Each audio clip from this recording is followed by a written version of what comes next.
I was burying my husband when I heard my parents plotting to steal his fortune. At Daniel's funeral, while I stood frozen at his graveside, my mother leaned into my father and whispered, "Once Nora signs everything over, we'll have $1 million for Lily's dream wedding." My sister smirked. My father nodded. And I swallowed the pain like I'd been trained to do my entire life. They thought I was the perfect victim, grieving, broken, obedient. They had no idea Daniel had left me something more valuable than money. He'd left me the truth. In a locked steel box coded 447, my husband had documented everything. Every manipulation, every lie, every dollar they'd stolen from me over 20 years. He'd even predicted they'd try to take his inheritance after he was gone. But here's what my family didn't know: Daniel hadn't just given me evidence. He'd given me a plan. So I played along. I let them circle like vultures. I let my sister's fiancé pitch his fraudulent investment opportunity. I let them all believe they'd won. Until the day everything came crashing down. What you're about to witness is the most satisfying destruction of a toxic family you've ever seen. You'll watch them beg. You'll watch them break. You'll watch justice served so cold it'll give you chills. Because by the time I was done, they weren't just kneeling, they were destroyed. And I was finally free. This is the story of how I inherited a fortune, lost my family, and found myself. Stay until the end. You won't believe how this ends. I'm Nora Bennett, 38 years old, a high school art teacher who'd spent 12 years believing that marriage to a good man could heal the wounds of a broken childhood. I was burying that good man on a gray October morning in coastal Oregon, and I was about to learn just how wrong I'd been. The rain had stopped an hour before Daniel's funeral, leaving St. Mary's Church glistening under heavy clouds that threatened to open again at any moment. I stood in the vestibule watching 150 people file past my husband's casket, their faces arranged in appropriate expressions of sorrow. Most of them had known Daniel through his work at the community center or the free legal clinic where he'd volunteered every Thursday evening. They'd loved him because Daniel was easy to love, kind without keeping score, generous without expecting returns. I wondered how many of them actually knew me. "Nora, sweetheart." My mother's hand landed on my shoulder fingers, pressing just slightly too hard through the black fabric of my dress. "You shouldn't be standing back here alone. People are starting to wonder." Diane Bennett, 60 years old, had perfected the art of concern. Her eyebrows lifted at precisely the right angle, her mouth turned down just enough to convey sympathy without creating wrinkles. She wore a tasteful black suit I knew she couldn't afford, paired with pearls that had probably maxed out another credit card. "I need a minute, Mom." "Of course you do, darling." Her voice dropped to a whisper. "But your father and I were thinking we should all go back to your house after the service, as a family, to discuss the practical matters." Practical matters. 3 days after my husband's heart attack, and she was already circling. "The funeral home handled everything," I said quietly. "I meant the other arrangements." Her smile tightened at the edges. "Daniel's affairs, the house, his savings. You shouldn't have to deal with all that alone." Before I could respond, she glided away toward the front pews where the rest of my family had assembled like a board of directors waiting for a quarterly report. My father, Marcus, sat ramrod straight in his expensive suit, the silver threading through his hair, giving him the distinguished look he'd cultivated since his own business had collapsed 8 years ago. Beside him, my younger sister Lily checked her phone, her diamond engagement ring catching the dim church light. And there was Collins Ashford. He'd arrived 20 minutes late, sliding into the pew beside Lily with the easy confidence of someone who'd never questioned his right to be anywhere. I'd met him exactly twice before today, once at a family dinner, where he'd dominated the conversation with financial advice nobody asked for, and once when he'd stopped by our house uninvited to drop off wine and assess our artwork.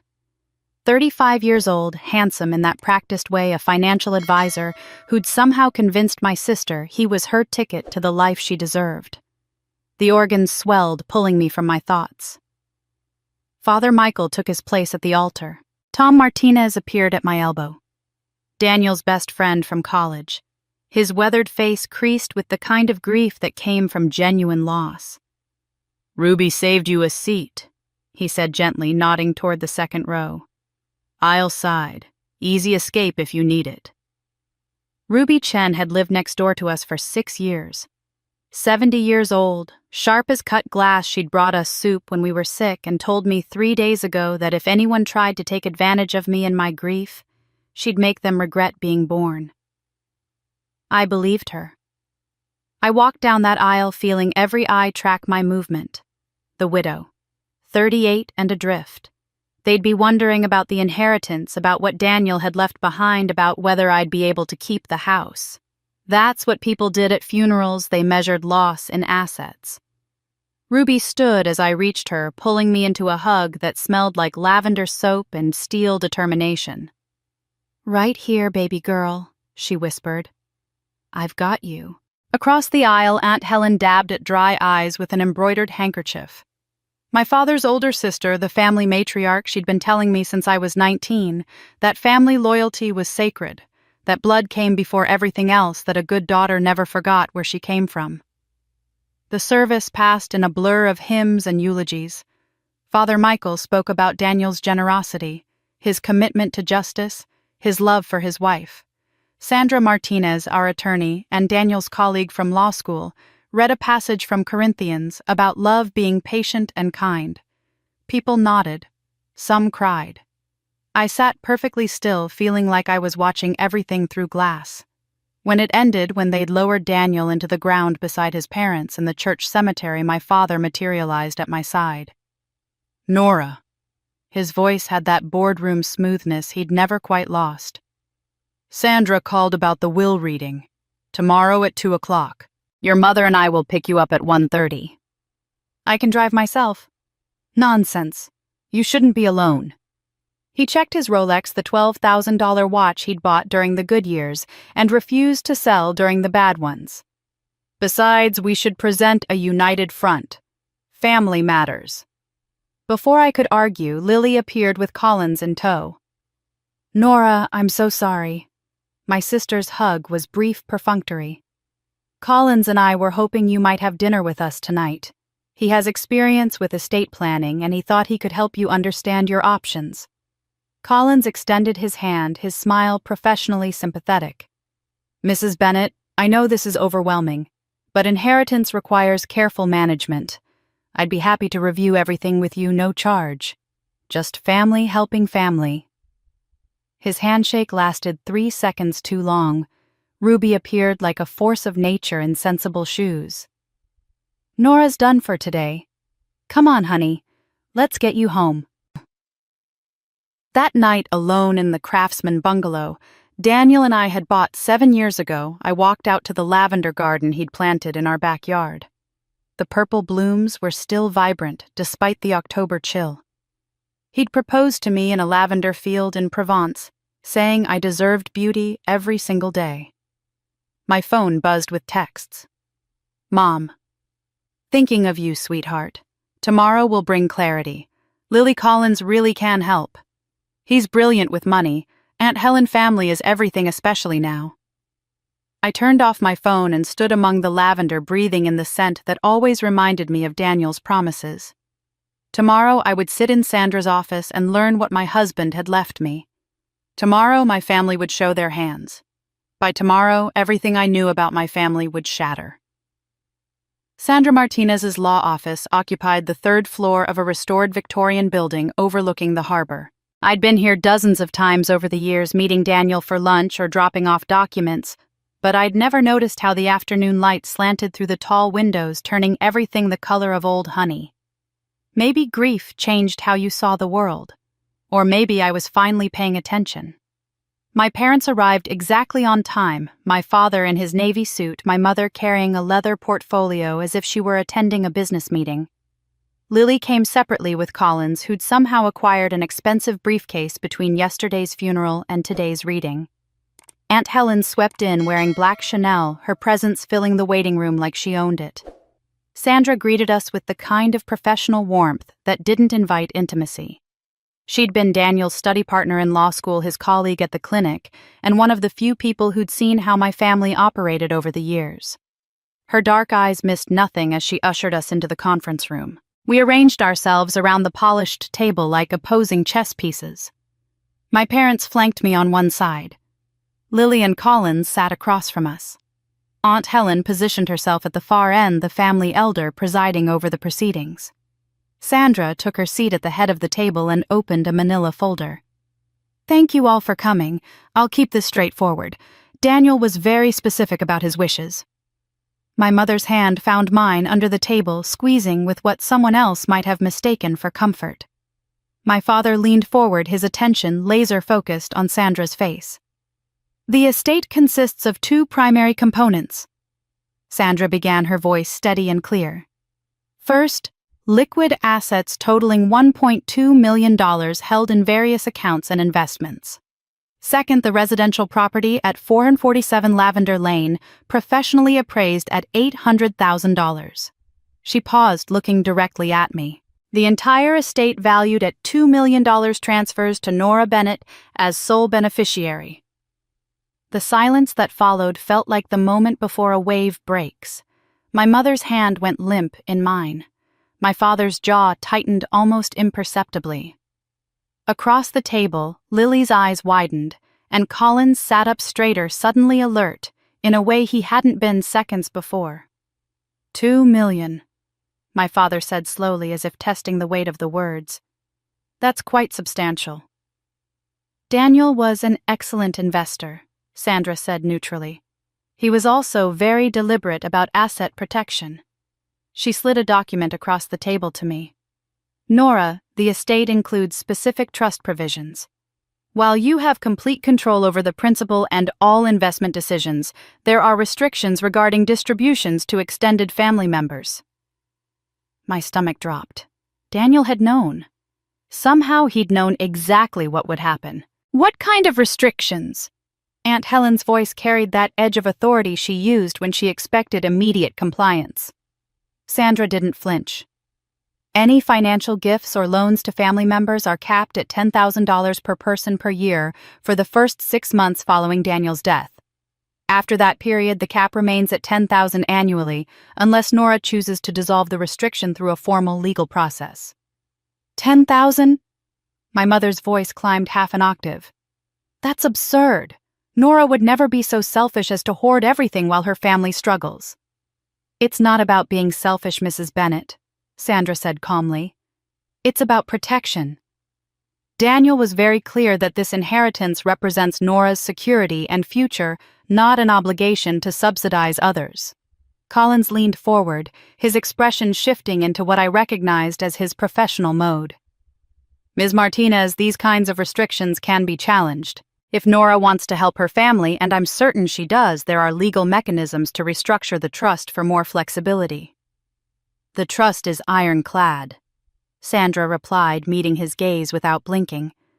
"Daniel worked with 3 separate attorneys to ensure it. Any attempt to challenge it would be expensive and futile." My father cleared his throat. "Nora, surely you understand this is excessive. We're not strangers asking for handouts. We're your parents. We raised you, sacrificed for you, gave you every opportunity." The room felt too small suddenly, the air too thin. This was the moment I'd been trained for my entire life. The moment when I was supposed to cave, to apologize, to promise I'd make everything right for everyone else. "There's one more thing," Sandra said, pulling a sealed envelope from the folder. "Daniel left a personal note for Nora. She can read it now or in private, whatever she prefers." My hands shook as I took the envelope, Daniel's handwriting on the front, "For Nora when they show you who they are." I broke the seal and unfolded the single page. His words swam in front of me, and I had to blink twice before I could focus. "My love. If you're reading this, it means I'm gone and they're already circling. I've watched them take from you for 12 years, your time, your money, your peace of mind, your sense of self-worth.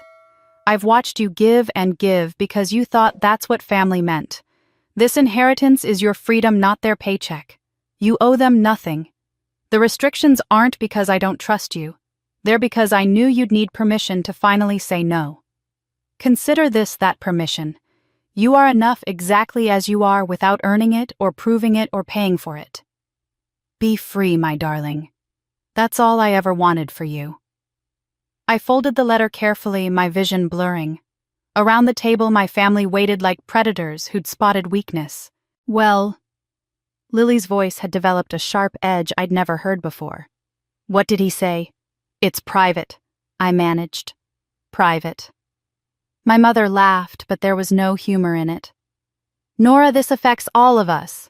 $2 million is family money whether Daniel wanted to admit it or not. You wouldn't even exist without us. Collins shifted in his chair, his earlier professional demeanor replaced with something more calculating.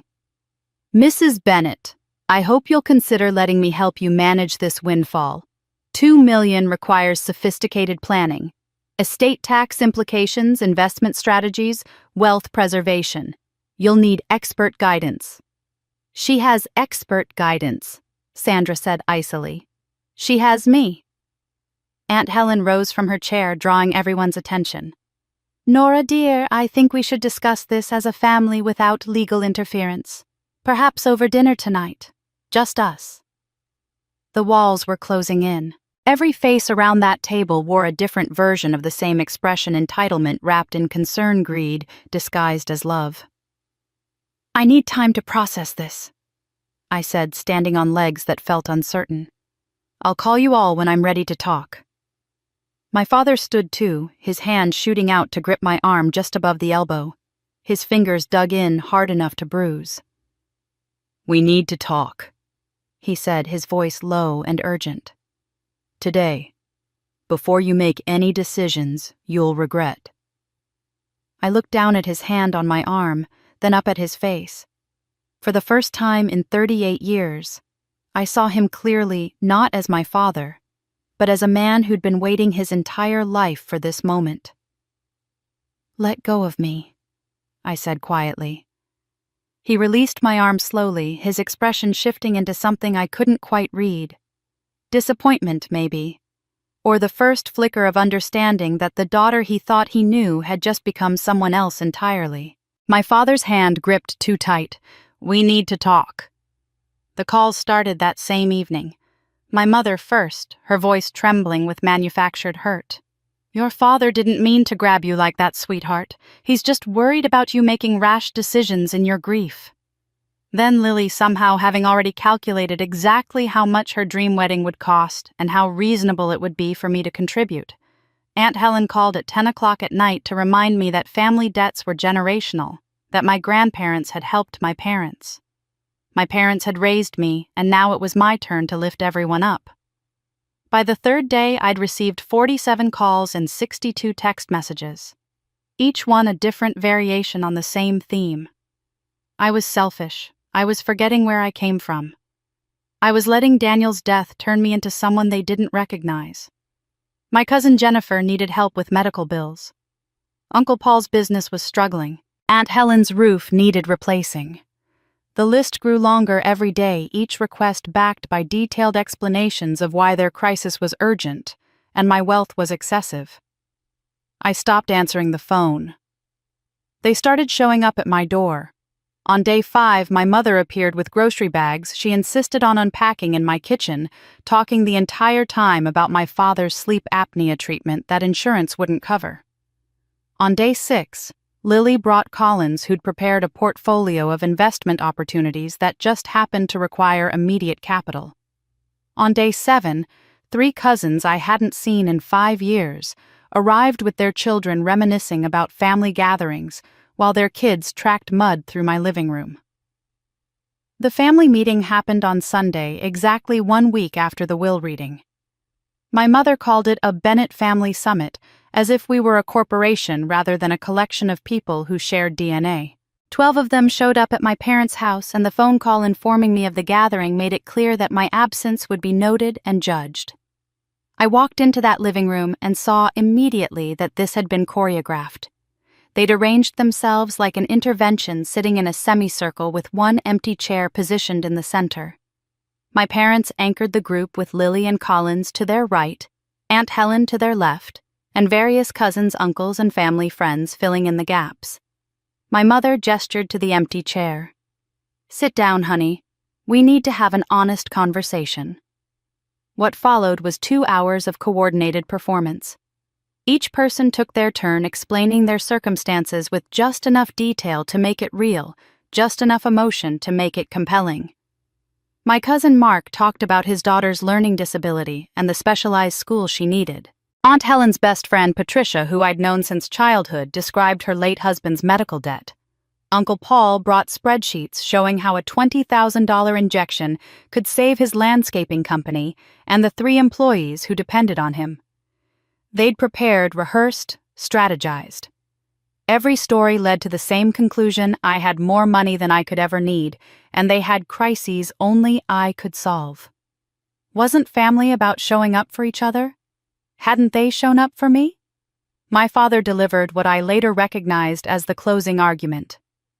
"Your mother and I never asked you for much, Nora. We gave you everything we had. College, a car, a wedding. We didn't keep receipts because that's not what parents do. But now we're asking, not demanding, asking for help with the refinancing on our house. $30,000 would save us from foreclosure. It's a drop in the bucket for you now." I looked around that circle of faces, each one arranged in practiced concern, and felt something inside me crack. These were the people who'd raised me to believe that saying no made me a bad person, that boundaries were selfishness, that my worth was measured by my usefulness. "I'll think about it," I heard myself say. My mother's relief was immediate. "Of course, darling, take your time. We know you'll do the right thing." Over the next 2 weeks, I wrote checks: $5,000 to my parents for their mortgage payment, $3,000 to Lily for wedding deposits, $2,000 to Uncle Paul, $6,000 more spread across cousins and family friends who'd suddenly remembered we were related. $16,000 disappeared from my account in less than a month, each transaction accompanied by effusive gratitude that somehow felt more demanding than appreciative. Collins called on a Tuesday morning, his voice smooth and professional. "Nora, I've been thinking about your situation. You're being pulled in a dozen directions, and it's only going to get worse. What you need is professional wealth management. Someone to act as a buffer, make objective decisions, protect you from emotional manipulation." "I have Sandra," I said. "Sandra's a lawyer, not a financial strategist. I'm talking about comprehensive planning. Let me come over tomorrow and show you what I mean. No pressure, just options." Something in his tone made my skin crawl, but I was so exhausted from the constant requests that the idea of someone else handling it sounded almost appealing.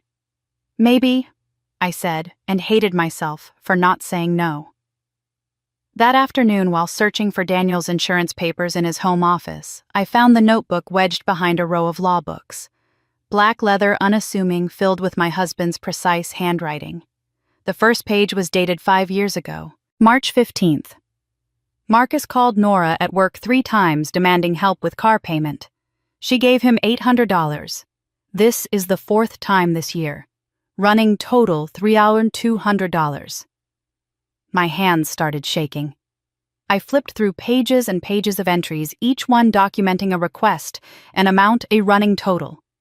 Daniel had been keeping track for 5 years, recording every time my family had asked for money, every guilt trip, every manipulation. The final sum made my stomach turn $18,412, not counting the $16,000 I'd just given them in the past month. At the bottom of the last page, Daniel had written, "She doesn't see it because she's been trained not to. They've been exploiting her since she started working at 16. Someone needs to show her the pattern." I sat on the floor of his office holding the evidence of my own blindness and cried until my throat was raw. The anonymous note arrived the next day, slipped under my door while I was teaching. Plain white paper, typed words, no signature. "Your sister's fiancé is not who he claims. Check his background before you trust him with anything.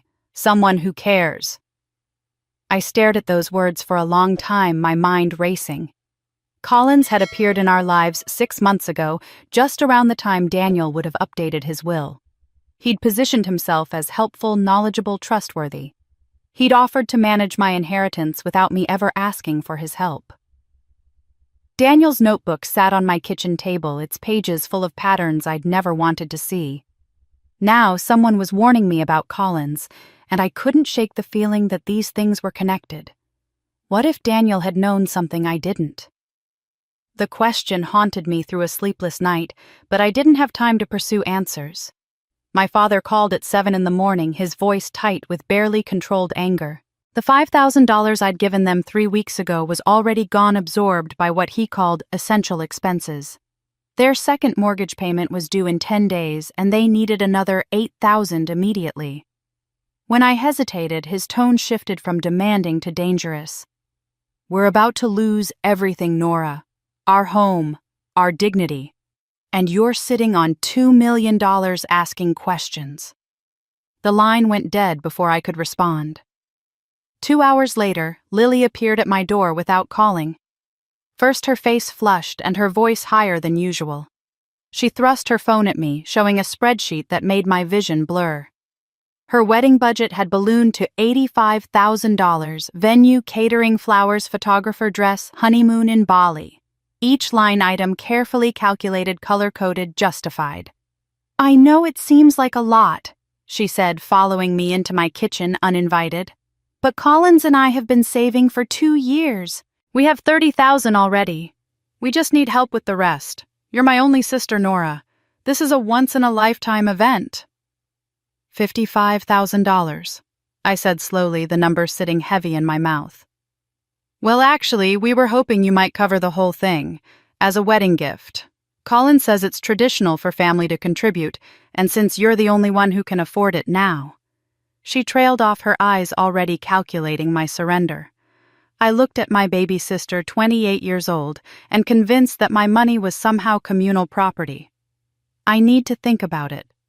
Her expression hardened in a way that reminded me disturbingly of our mother. "Think about it. I've been planning this wedding since I was 12. You have millions, and you need to think about helping your own sister." The door opened before I could answer. Ruby walked in carrying a casserole dish, her timing so perfect I wondered if she'd been watching from her window. She took in the scene with one sharp glance and set the dish on my counter with deliberate care.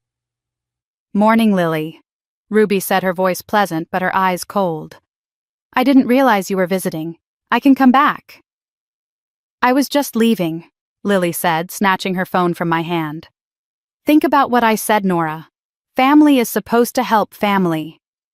Ruby waited until the front door closed before turning to face me. "How much have you given them?" $16,000, I whispered. "In 3 weeks. And they want more." It wasn't a question. Ruby had been watching this unfold from her vantage point next door, seeing what I'd been too close to recognize. She pulled out a kitchen chair and pointed at it. "Sit down, baby girl. We need to talk." Her voice was gentle but unyielding. "Real family doesn't bleed you dry. Real family doesn't show up with spreadsheets and ultimatums. What they're doing to you, it has a name. Financial abuse. And Daniel knew it." The words hit like a physical blow. "How did you know Daniel knew?" "Because he told me. 2 months before he died, he came over for coffee and said he was updating his will to protect you from them. He said he'd been documenting everything, building a case you could use when you were ready to see the truth." I pressed my palms against my eyes, trying to stop the pressure building behind them. "I don't know how to say no to them." "Then learn," Ruby said firmly, "before there's nothing left to protect." Collins arrived that afternoon with a leather portfolio and an expression of friendly concern that didn't reach his eyes. He'd called ahead this time, asking for just 30 minutes to show me something that could change my financial future. Against my better judgment, I'd agreed. He spread documents across my dining table with the confidence of someone who'd done this presentation many times before. Charts, projections, testimonials from satisfied clients. A real estate investment opportunity in Portland that promised 60% returns in 18 months. "All I need is an initial capital investment of $200,000, he said, his finger tracing a growth curve that looked too perfect to be real. The property is undervalued due to a motivated seller. We renovate, flip, and split the profits. You could turn that 200 into 320 in less than 2 years. I looked at the numbers, at his confident smile, at the way he'd positioned himself in my home like he belonged here. That's a lot of money to risk. His expression shifted, a flicker of condescension crossing his features before he smoothed it away. Nora, with all due respect, you're an art teacher. This is what I do professionally. You have to trust the experts and stop thinking like someone who's never had real wealth before. The casual dismissal in his voice, the assumption that I was too simple to understand money, too provincial to recognize opportunity, made something click into place. This was how he operated. Identify vulnerable targets, gain their trust, make them feel small, then position himself as the only person who could help them. I'll need time to review this with Sandra, I said, gathering his papers into a neat stack. Sandra's a probate attorney, not an investment specialist. His smile tightened. But sure, take your time. Just don't wait too long. Opportunities like this don't stay available. After he left, I sat in the silence of my home and thought about patterns. Collins had appeared 6 months ago. Daniel had updated his will around the same time. Someone had sent me an anonymous warning. And now Collins wanted $200,000 based on a presentation that felt rehearsed and hollow. I walked to Daniel's office, pulled his notebook from the drawer where I'd hidden it, and read through his entries again. The last one, dated 2 weeks before his heart attack, simply said, "Need to tell Nora about the box. Code 447. Everything she needs is there." I'd been married to Daniel for 12 years and had never seen a locked box. I started searching, methodically opening closets and checking shelves, moving through our home like an archaeologist looking for buried truth. It took an hour before I found it in the back of our bedroom closet, hidden behind winter coats we never wore in coastal Oregon's mild climate. The steel box was about the size of a large shoebox, heavy and cold in my hands. A combination lock on the front 3 digits. I carried it to the kitchen table and stared at it, my heart hammering. Code 447, the address of our house on Lavender Lane. I turned it over and saw the engraving on the bottom, Daniel's careful script etched into the metal. "When you need the truth, remember where we first said I love you." My breath caught. The lavender field in Provence. The afternoon he'd knelt in the purple blooms and promised to love me exactly as I was. The moment I'd believed for the first time in my life that I might be enough without earning it. Code 447 could mean anything. Our address. A date. A reference I was supposed to understand. I spun the combination lock slowly, trying different sequences. 447. Nothing. 744. The lock stayed closed. I tried dates, anniversaries, every number that might connect to lavender fields or proposals or promises. The box sat on my table holding truths Daniel had wanted me to find. Evidence he'd gathered, answers to questions I was only beginning to ask. My family was demanding more money. Collins was pressuring me to invest. Ruby was telling me I was being abused. And somewhere in this locked box was information my husband had hidden for me to discover when I was finally ready. What truth was I too afraid to find? Aunt Helen arrived the next morning with tea and sympathy, 2 things I desperately needed, and should have been suspicious of receiving from her. She settled into my living room like she'd done 100 times before, arranging the cups with practiced grace, her expression radiating the kind of concern that felt almost maternal. "I've been worried about you," she said, pouring Earl Grey into delicate china. "The way your parents have been pushing, the way Lily keeps demanding. It's too much too soon. You're still grieving." The relief that washed over me was so intense it made my chest ache. Finally, someone in my family who saw what was happening, who understood that I was drowning. Helen had always been different from the others. More refined, more thoughtful, more aware of boundaries. She'd been the one who'd helped me apply to college when my parents said it was a waste of money. She'd been at my wedding when half the family had complained about the expense. "I don't know what to do," I admitted, and the words came pouring out. The constant demands, the guilt, the feeling that I was being pulled apart by people who were supposed to love me. I told her about Collins and his investment pitch, about Lily's wedding budget, about my father's escalating anger. Helen listened with the patience of a confessor, nodding at appropriate moments, making soft sounds of understanding. When I finished, she reached across and took my hand. "Nora, darling, I'm going to tell you something that might be hard to hear, but it comes from a place of love." She paused, choosing her words carefully. "Your parents have always struggled with money. It's not their fault, really. Bad investments, bad timing, bad luck. But they've never learned to manage what they have, and now they see you as the solution to decades of problems." "I can't fix their problems," I said quietly. "No, you can't. But you can help family without destroying yourself in the process." She squeezed my hand gently. "Have you considered taking out a home equity loan? Your house is worth $800,000. You could access that equity, help your parents stabilize, cover Lily's wedding, and still have plenty left over. It would buy you peace and breathing room." I stared at her, something cold forming in my stomach. Daniel structured the trust specifically to prevent that kind of thing. Daniel was overprotective, sweetheart. He didn't understand family dynamics the way we do. A good estate attorney could help you restructure. I actually know someone who specializes in this, very discreet. We could have a consultation this week. The cold feeling spread through my chest. Helen was suggesting I dismantle the very protections Daniel had built for me, and she was doing it with such gentle concern that it almost sounded reasonable. "Let me think about it," I said carefully. Of course. No pressure." She smiled, but something in her eyes had sharpened. "I just hate seeing you torn apart like this. Family shouldn't feel like a burden." She stayed for another hour, chatting about inconsequential things, but I noticed how she kept circling back to the house, the equity, the attorney she knew. When she finally left, I felt exhausted and confused, unsure whether I'd just been offered genuine help or something else entirely. The answer came 2 days later. I'd gone to Helen's house to return a casserole dish she'd left, letting myself in through the back door as I'd done for years.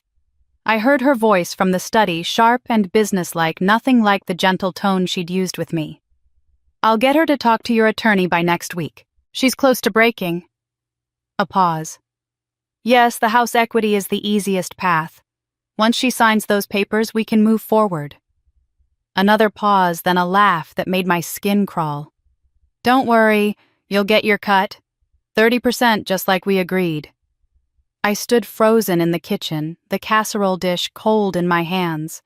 Helen's voice continued, discussing percentages and timelines and strategies for convincing me to sign away my protections.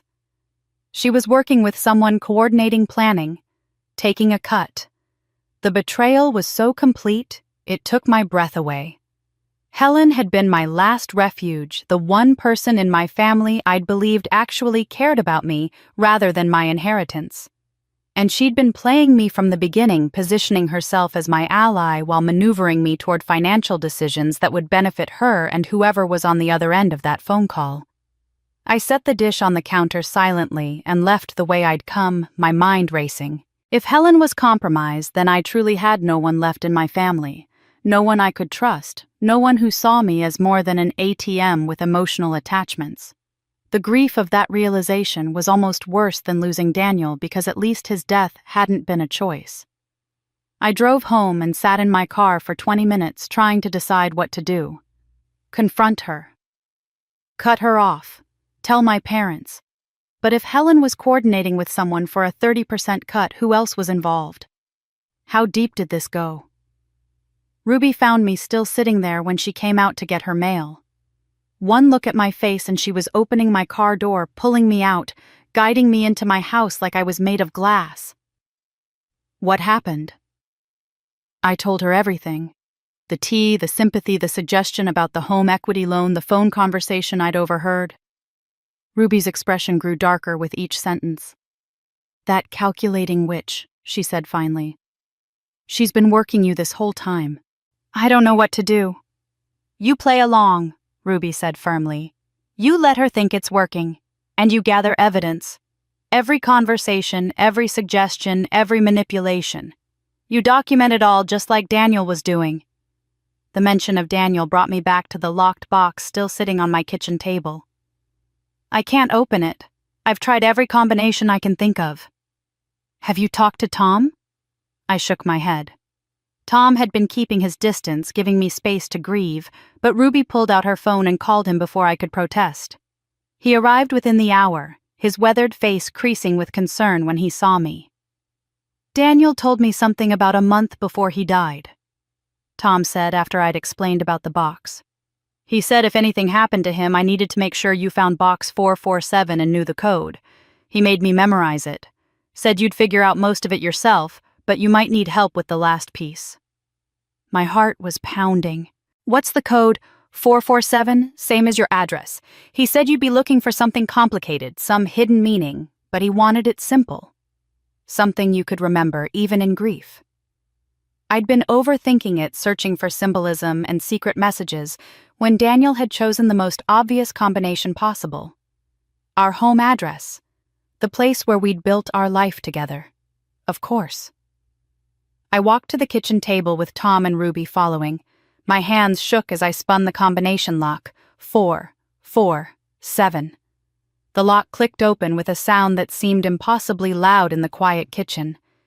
Inside the box lay Daniel's careful documentation of everything I'd been too afraid to see.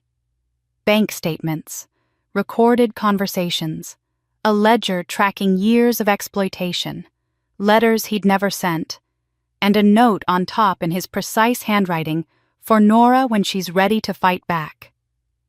The truth Daniel left me was finally within reach. I lifted the lid completely and stared at the contents Daniel had left for me. The ledger sat on top a burgundy leather book with my name embossed on the cover in gold. My hands trembled as I opened it to the first page dated 5 years earlier and began reading my husband's meticulous documentation of my family's exploitation. March 15th. Marcus called Nora at work, demanded $800 for car payment. 4th request this year. Total $200. April 2nd. Diane guilted Nora into paying her dental work $1,200. Said insurance wouldn't cover it. May 18th. Lily needed graduation dress, $450. Nora worked summer school to afford it. Page after page, year after year, every request cataloged with dates, amounts, and context. Daniel had noted the manipulation tactics too. Diane's tears, Marcus's anger, Lily's comparisons to other sisters who helped their families, Aunt Helen's lectures about family loyalty. The total at the bottom of the final page made my stomach turn $18,412 over 5 years of marriage. But there was a handwritten note in the margin. "This only covers what I witnessed. Ask her about before me." I flipped to the back of the ledger and found a sealed envelope with my name on it. Inside Daniel's letter was brief and devastating.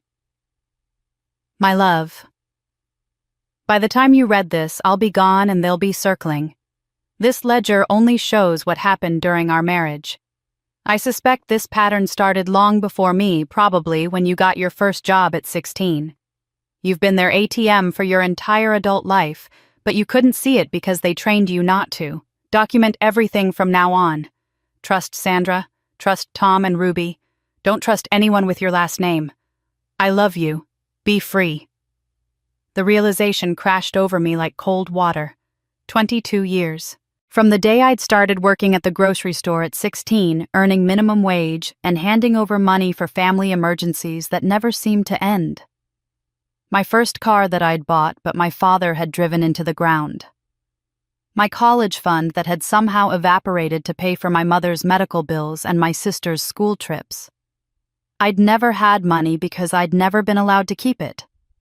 I called First Coast Bank and asked for an appointment with someone who could review Daniel's accounts. They connected me with Margaret Chen, a senior banker who'd known Daniel from his clinic work. She could see me at 2 o'clock. The bank was quiet on a Thursday afternoon, the kind of hushed atmosphere that made secrets feel safe. Margaret greeted me with genuine sympathy, her handshake warm and her eyes kind. She led me to a private office and pulled up Daniel's account history on her computer. "I'm so sorry for your loss, Mrs. Bennett," Daniel was a good man. What can I help you with today? I need to understand his accounts.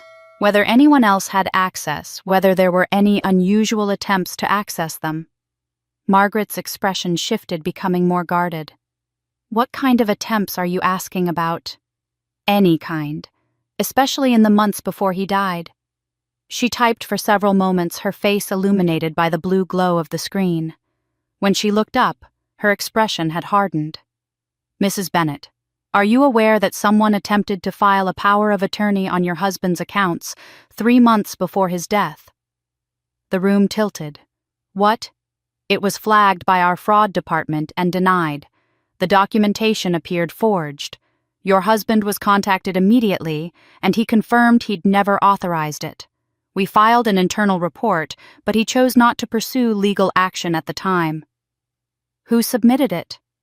Margaret hesitated, then turned her screen toward me. The document showed Marcus Bennet listed as co-signer with power of attorney over all accounts. The submission had come through Collins Ashford's financial services firm. My father and my sister's fiancé had tried to steal Daniel's money while he was still alive.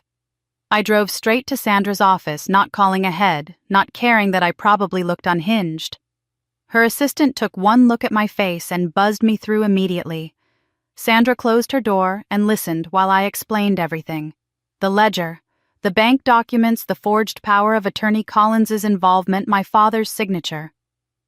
This is attempted fraud, Sandra said quietly when I finished. We could prosecute. Your father could face criminal charges. Collins definitely would. Why didn't Daniel tell me? He probably didn't want to hurt you while he was still here to protect you. He was building a case for after. Sandra's expression was grim. The question is, what do you want to do now? I thought about confronting them immediately, about going to the police, about burning down their lives the way they'd been trying to burn through my inheritance. But Ruby's advice echoed in my mind. Gather evidence. Play along. Build an unshakable case. I want to gather more evidence first, I said. I want to know exactly how deep this goes before I confront anyone. Sandra nodded slowly. Smart. Document everything. Record conversations if you can. Oregon is one-party consent for recording, so you don't need their permission. And Nora, be careful. People who've tried to commit fraud once might try again. I left Sandra's office and drove to see Dee Mariah, my mother's oldest friend from their childhood in Taiwan. Mariah had known my parents for 40 years, and if anyone could tell me the truth about them, it was her. I found her in her garden, tending tomatoes in the fading afternoon light. Nora, sweetheart, I heard about Daniel. I'm so sorry. She embraced me, smelling of soil and jasmine. What brings you here? I need to ask you something about my parents, something honest. Mariah's face grew serious. She gestured to her patio chairs, and we sat surrounded by her thriving garden. Ask. Does my father have a gambling problem? She closed her eyes briefly, and I knew the answer before she spoke. Since before you were born, casino trips he calls business meetings. Sports betting he calls networking. Your mother enables him covering the losses, lying to family, taking out credit cards in her name. They've declared bankruptcy twice. Once before you were born, once when you were in college. Why didn't anyone tell me? Your mother begged us not to. Said it would break you. Said they'd handle it themselves. Mariah reached across and took my hand. But they never handled it, Nora. They just kept looking for new sources of money, and once you started working, you became that source. I drove home as the sun set over the ocean, my mind clearer than it had been in weeks. My family wasn't just entitled or thoughtless, they were predatory. They'd been systematically exploiting me for 22 years, and when Daniel had tried to protect me, they'd attempted to commit fraud. Now they were circling my inheritance like sharks, coordinated and calculating, and I was supposed to just hand it over because we shared blood. But I had Daniel's ledger. I had bank records. I had Sandra's legal expertise and Ruby's fierce protection and Tom's loyalty. And now I had the truth, ugly and complete. Tomorrow I'd walk into their trap with my eyes wide open. 2 days earlier, I'd sat in Sandra's office while she initiated a comprehensive background check on Collins Ashford. The process would take 48 hours, she explained, but it would be thorough. Criminal history, business registrations, SEC filings, civil suits, everything. While we waited for results, she handed me a sleek black pen that looked entirely ordinary. "Recording pen," she said simply. Oregon is a one-party consent state, which means you can legally record any conversation you're part of without informing the other parties. This will capture everything within 15 feet and the audio quality is excellent. Keep it clipped to your collar or in your breast pocket. I'd taken the pen with hands that didn't shake anymore. Something had shifted in me since opening Daniel's box. The fear had burned away, leaving something harder and clearer behind. Wednesday afternoon, my phone buzzed with a text from Lily. "Dinner Friday at our place, 7 p.m. Collins wants to show you something important. Please come, family only." The timing was almost funny. They had no idea I was already 3 steps ahead. Now it was Friday evening, and I stood outside Lily's apartment building with the recording pen clipped to my jacket collar. I'd dressed carefully, choosing clothes that looked expensive enough to remind them I had money, vulnerable enough to make them think I was still their naive target. I pressed the button on the pen twice, activating it, and walked inside. Lily opened the door wearing an expression of studied warmth. "Nora, thank you so much for coming. We really think tonight is going to change everything for you." The apartment was small but decorated like a showroom, everything coordinated and pristine. Collins stood by the dining table, which had been transformed into a presentation space. Glossy folders, a laptop, charts printed on expensive paper. My parents sat on the couch, already settled in like this was a planned performance. Aunt Helen occupied the armchair, her presence lending weight to whatever was about to happen. "Nora, please sit." Collins gestured to the chair they'd positioned directly across from him. "I've put together something special for you tonight." I sat, keeping my expression open and uncertain, the grieving widow they expected me to be. Collins launched into his presentation with the confidence of someone who'd done this many times before. "A luxury condominium development in Portland," he explained, showing architectural renderings that looked professional but generic. The investment opportunity of a lifetime. $300,000 would yield a 60% return in just 18 months.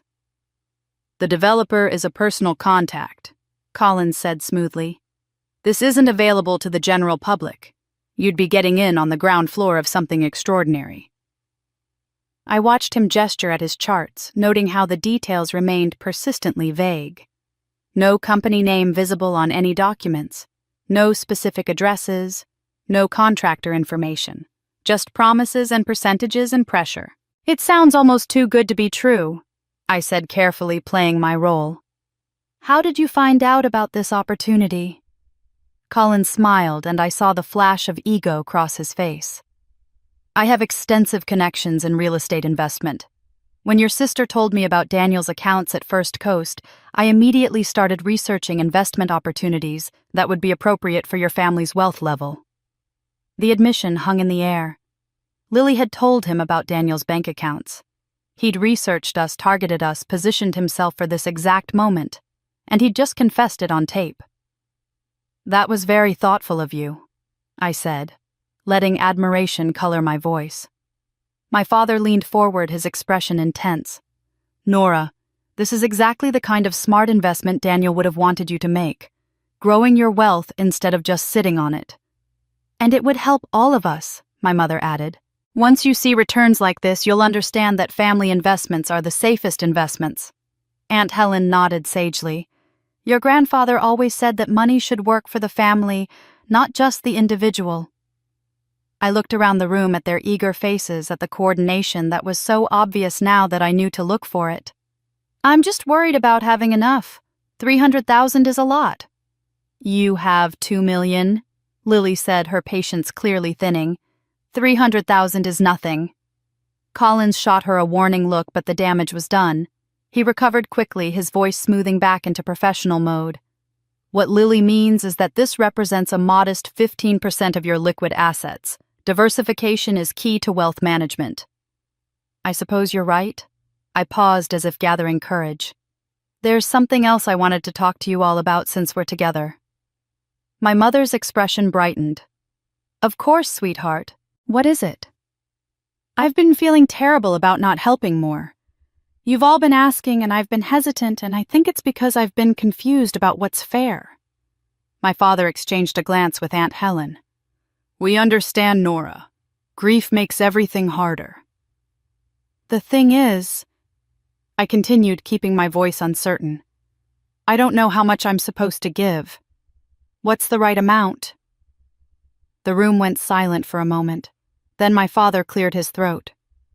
Nora, you need to understand something. Your mother and I raised you for 18 years. Fed you, clothed you, put a roof over your head, paid for your education. We never asked for payback because that's what parents do. But now you're in a position to help, and frankly, you owe us. How much? I asked quietly. $100,000, my mother said, her voice firm. That's less than what we spent raising you if you calculate it honestly. And that's just for us. Your sister needs help with her wedding. Your aunt needs help with her house. We're not asking for charity.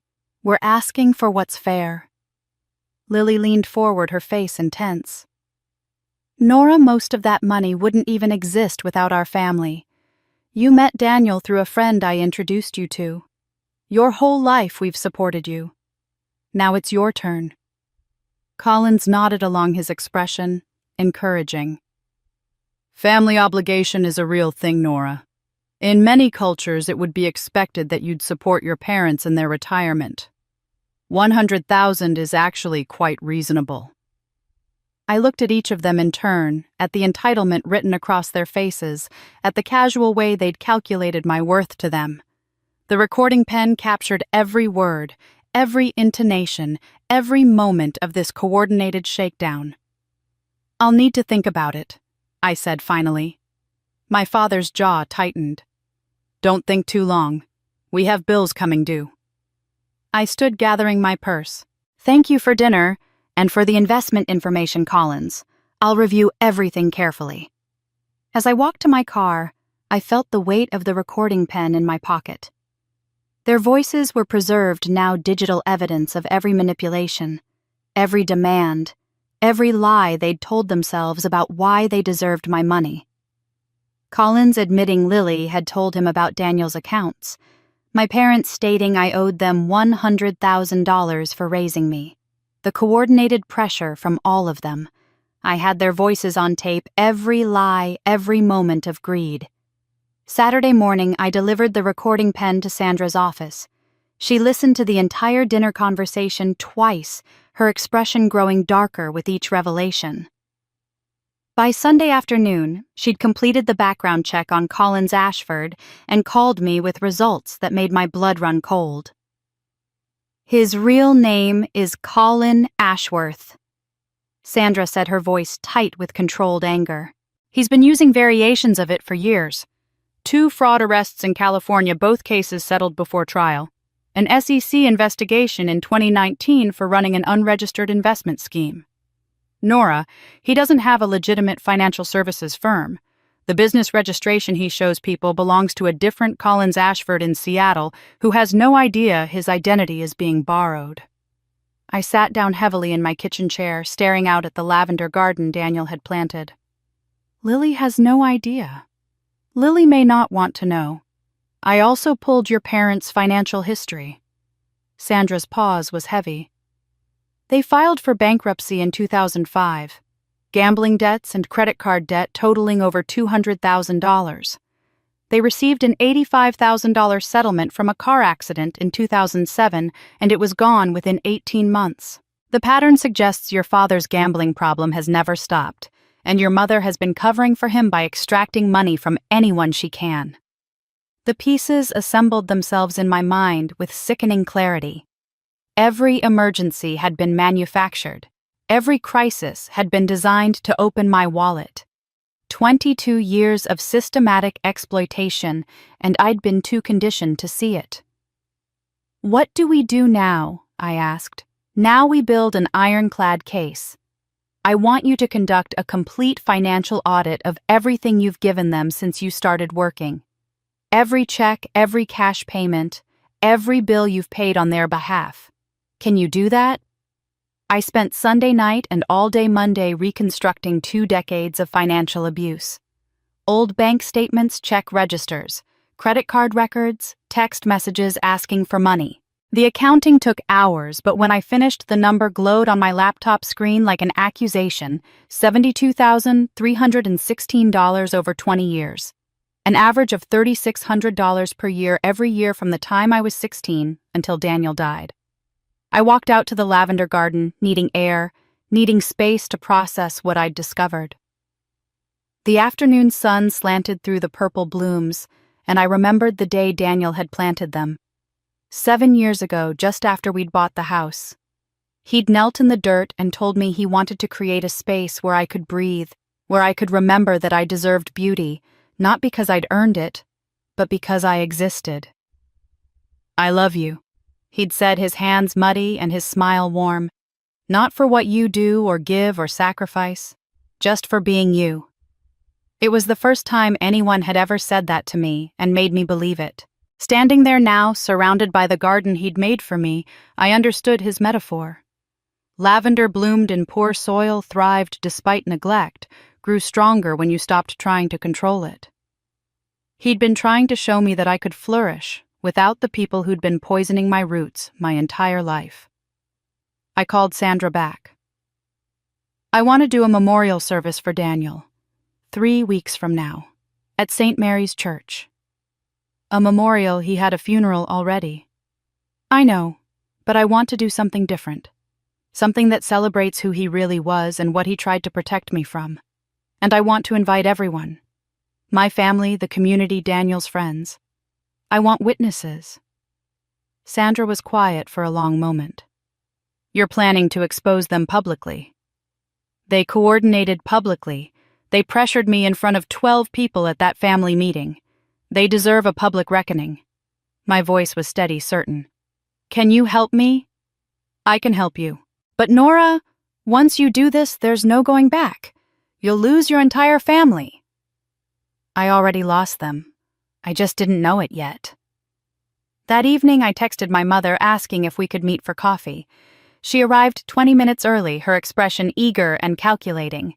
I told her I'd been thinking about what they'd said at Lily's apartment, about what I owed them, about family obligation. I wanted to help, I said, but I needed time to arrange the transfers properly, to work with Sandra on the legal aspects, to make sure everything was done correctly. "How much time?" my mother asked. Her fingers wrapped tight around her coffee cup. 3 weeks. I want to announce it at Daniel's memorial service. I'm planning something special for him at St. Mary's. I'd like the whole family there when I make the commitment official. Her face lit up with relief and triumph.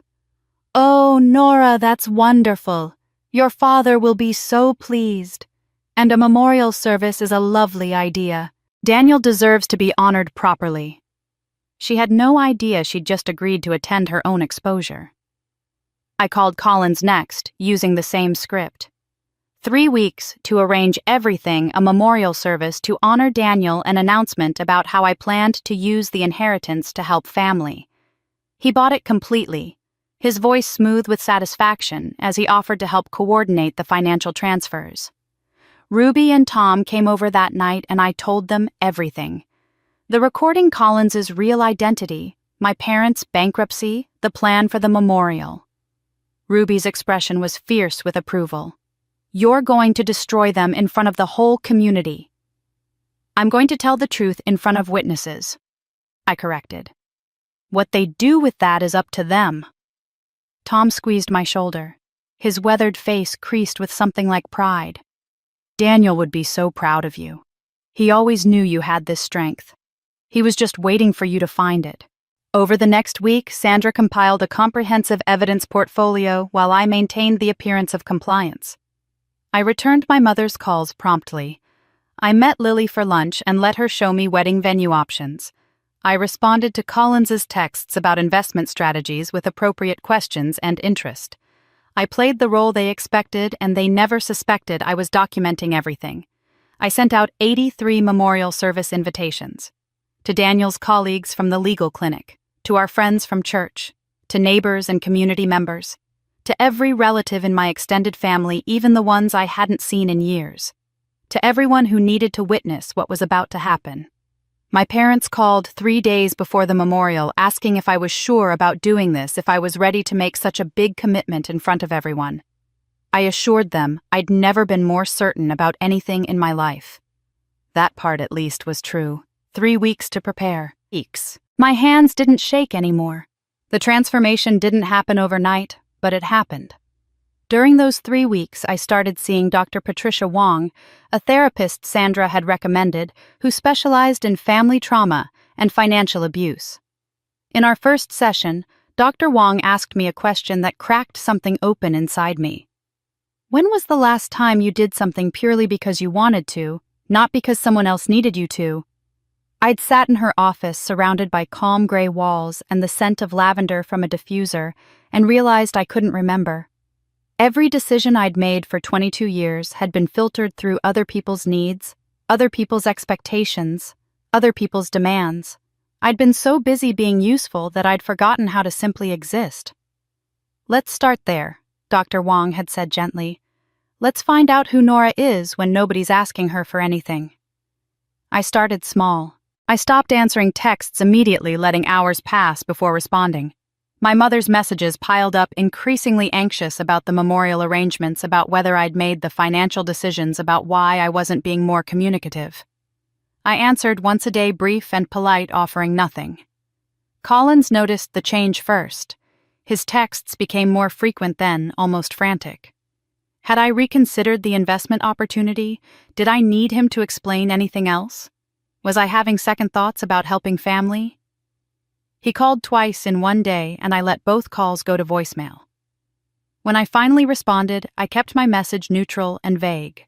Still processing everything. Still consulting with Sandra. Still planning to make an announcement at the memorial. By the end of the second week, he was texting daily, sometimes multiple times, his messages cycling between concerned encouragement and barely veiled pressure. I could feel his growing paranoia through the screen, his fear that I was slipping away from his control. Good. Let him worry. The memorial invitations had gone out and the responses came flooding back. Daniel's colleagues from the legal clinic saying they wouldn't miss it. Our neighbors expressing their continued sympathy, church members offering to help with arrangements, and my family, every single one of them confirming attendance with messages that dripped with expectation. They thought they were coming to watch me hand over my inheritance. They had no idea what was actually waiting for them. One afternoon, while sorting through Daniel's papers for the memorial display, I found an envelope I'd somehow missed before tucked inside his copy of Marcus Aurelius's Meditations. My name on the front in his handwriting, and inside a letter dated 3 weeks before his death. "My darling Nora," it began, and I had to stop reading twice to collect myself. If you're reading this, I'm gone, and you're probably doubting yourself. You're probably thinking you're not strong enough to stand up to them, not worthy enough to keep what I've left you, not brave enough to walk away from people who've never truly loved you. But I need you to know something. I've watched you for 12 years. I've seen you give until you had nothing left. I've seen you sacrifice your own happiness for people who never once asked if you were okay. I've seen you shrink yourself to fit their expectations. And through all of it, I've seen glimpses of the woman you could be if you weren't carrying their weight. Be that woman now. Be the woman I've always seen, strong, worthy, capable of choosing herself. They will fight you. They will guilt you. They will tell you you're selfish and ungrateful and cold. Let them. Their opinion of you is not your responsibility. Your freedom is. I love you. I believe in you. Be free. I folded the letter carefully and placed it in my pocket, carrying his words against my heart like armor. Sandra worked around the clock those final weeks, preparing documents that would protect me legally from anything my family might try after the exposure. Cease and desist letters ready to be filed. Restraining order applications prepared in advance. A comprehensive report documenting every instance of financial exploitation and attempted fraud. She compiled it all into a portfolio that looked like evidence for a criminal trial because in many ways it was. "This is airtight," she told me during our final meeting 2 days before the memorial. "Once you expose them, they may try to retaliate. These documents will stop them cold." The night before the memorial, Ruby came over with Tom. They'd been my constant support through the entire 3 weeks, Ruby checking on me daily, Tom helping me organize Daniel's papers and photographs for the display I was preparing. We sat in my living room drinking tea, not talking much, the calm before the storm. "You know what happens tomorrow, right?" Ruby said finally, her voice gentle but firm. "Once you do this, they're gone. All of them." "I know." "Tomorrow you'll lose people who never loved you," she continued. "But you'll keep people who do. That's a fair trade." Tom nodded, his weathered hands wrapped around his mug. "Daniel would be so damn proud. He always knew you had this in you." "I wish he could see it," I said quietly. "He can," Ruby said with certainty, "and he's cheering louder than anyone."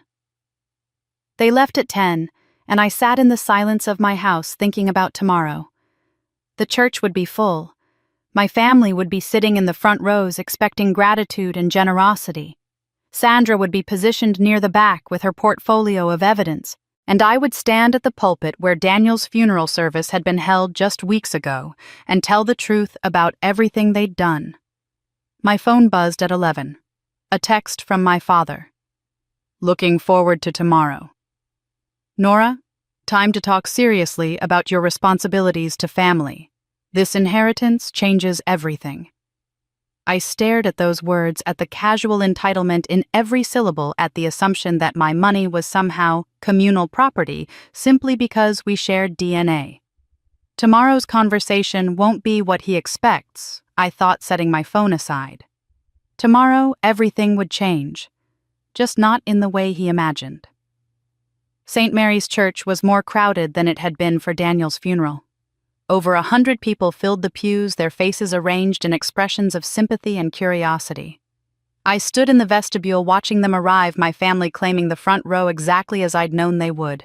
My parents sat together, my father in his expensive suit, my mother dabbing at her eyes with a handkerchief. Lily and Collins settled beside them, Collins carrying a leather folder that probably contained more fraudulent investment materials. Aunt Helen occupied the end of the row, her presence lending gravitas to their performance. Behind them, the church filled with people who'd actually loved Daniel, his colleagues from the legal clinic, our neighbors, church members who'd known him for years. Ruby and Tom sat in the third row. Ruby's face set with fierce determination. Sandra positioned herself near the back, her briefcase containing the evidence portfolio resting at her feet. Father Michael greeted me with gentle concern. "Are you ready, Nora?" "I'm ready," I said and meant it. The service began traditionally. Father Michael spoke about Daniel's commitment to justice, his generosity of spirit, his love for his wife. A colleague from the legal clinic shared a story about Daniel staying until midnight to help a client facing eviction. Tom spoke about their friendship spanning 20 years, his voice breaking when he described Daniel's fundamental decency. Throughout it all, my family sat in the front row looking appropriately somber, already counting the money they thought would soon be theirs. Then it was my turn. I walked to the pulpit carrying a folder that contained everything they'd hoped I'd never find.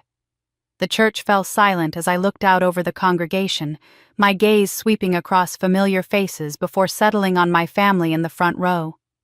"Thank you all for coming," I began, my voice steady and clear.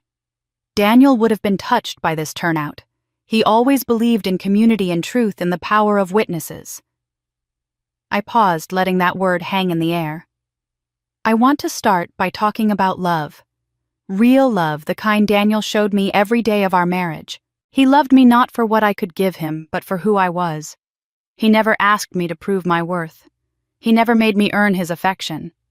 He simply loved me freely and completely, and that was a gift I didn't fully appreciate until after he was gone. My mother smiled clearly, thinking this was going exactly as she'd expected. A touching tribute followed by an announcement about helping family. But Daniel's love came with something else. protection. My tone shifted, and I saw my father's expression change slightly, a flicker of uncertainty crossing his face. Daniel spent the last 5 years of his life documenting something he knew I couldn't see, something I'd been trained since childhood not to recognize. I opened the folder and pulled out Daniel's letter, the one I'd found in his meditations book. This is a letter Daniel wrote 3 weeks before his heart attack. With the family's permission, I'd like to read part of it. I looked directly at my parents. Actually, I don't need your permission. Let me read it anyway. The silence in the church was absolute. I read Daniel's words slowly, clearly, his warning about people who'd never truly loved me, his plea for me to be strong enough to walk away his belief in the woman I could become. When I finished, my mother's face had gone pale. Daniel also left me this. I held up his burgundy ledger. 5 years of documentation. Every time my family asked me for money, every guilt trip, every manipulation, every dollar extracted through emotional abuse. I opened to the final page. $18,412 during our marriage alone. But that was just what Daniel witnessed. When I did a complete audit going back to when I started working at 16, the number was over $72,000 across 20 years. Gasps rippled through the congregation. My father started to stand, but Aunt Helen's hand on his arm stopped him. But it gets worse, I continued, my voice gaining strength. 3 months before Daniel died, someone attempted to file a forged power of attorney on his bank accounts. The goal was to gain control of his money while he was still alive. I pulled out the bank documents Margaret Chen had provided. The forged document listed Marcus Bennett as co-signer with full access to all accounts. It was submitted through the financial services firm of Collins Ashford. The church erupted in whispers. Collins went rigid in his seat, his face draining of color. Lily turned to look at him, confusion and horror dawning in her eyes. Except Collins Ashford isn't his real name, I said, my voice cutting through the noise. His name is Colin Ashworth. He has 2 fraud arrests in California, an SEC investigation for running an unregistered investment scheme. The financial services firm he claims to represent doesn't exist. He's a con artist who targeted my family after my sister told him about Daniel's wealth. Lily's hand flew to her mouth. Collins stood abruptly, his chair scraping against the floor. This is insane. Nora, you're clearly not thinking straight in your grief. Sit down. Sandra's voice rang out from the back of the church, sharp and commanding. Or I'll have you removed. Collins remained standing, his expression shifting from shock to calculation to barely controlled rage. My father was on his feet now, too, his face flushed red. You ungrateful, he started, but I cut him off. I'm not finished. I reached into my pocket and pulled out the recording pen, holding it up so everyone could see. 2 weeks ago, I had dinner at my sister's apartment. Collins pitched me a $300,000 investment in a fake real estate development. My parents told me I owed them $100,000 for raising me. They coordinated their demands like a business negotiation.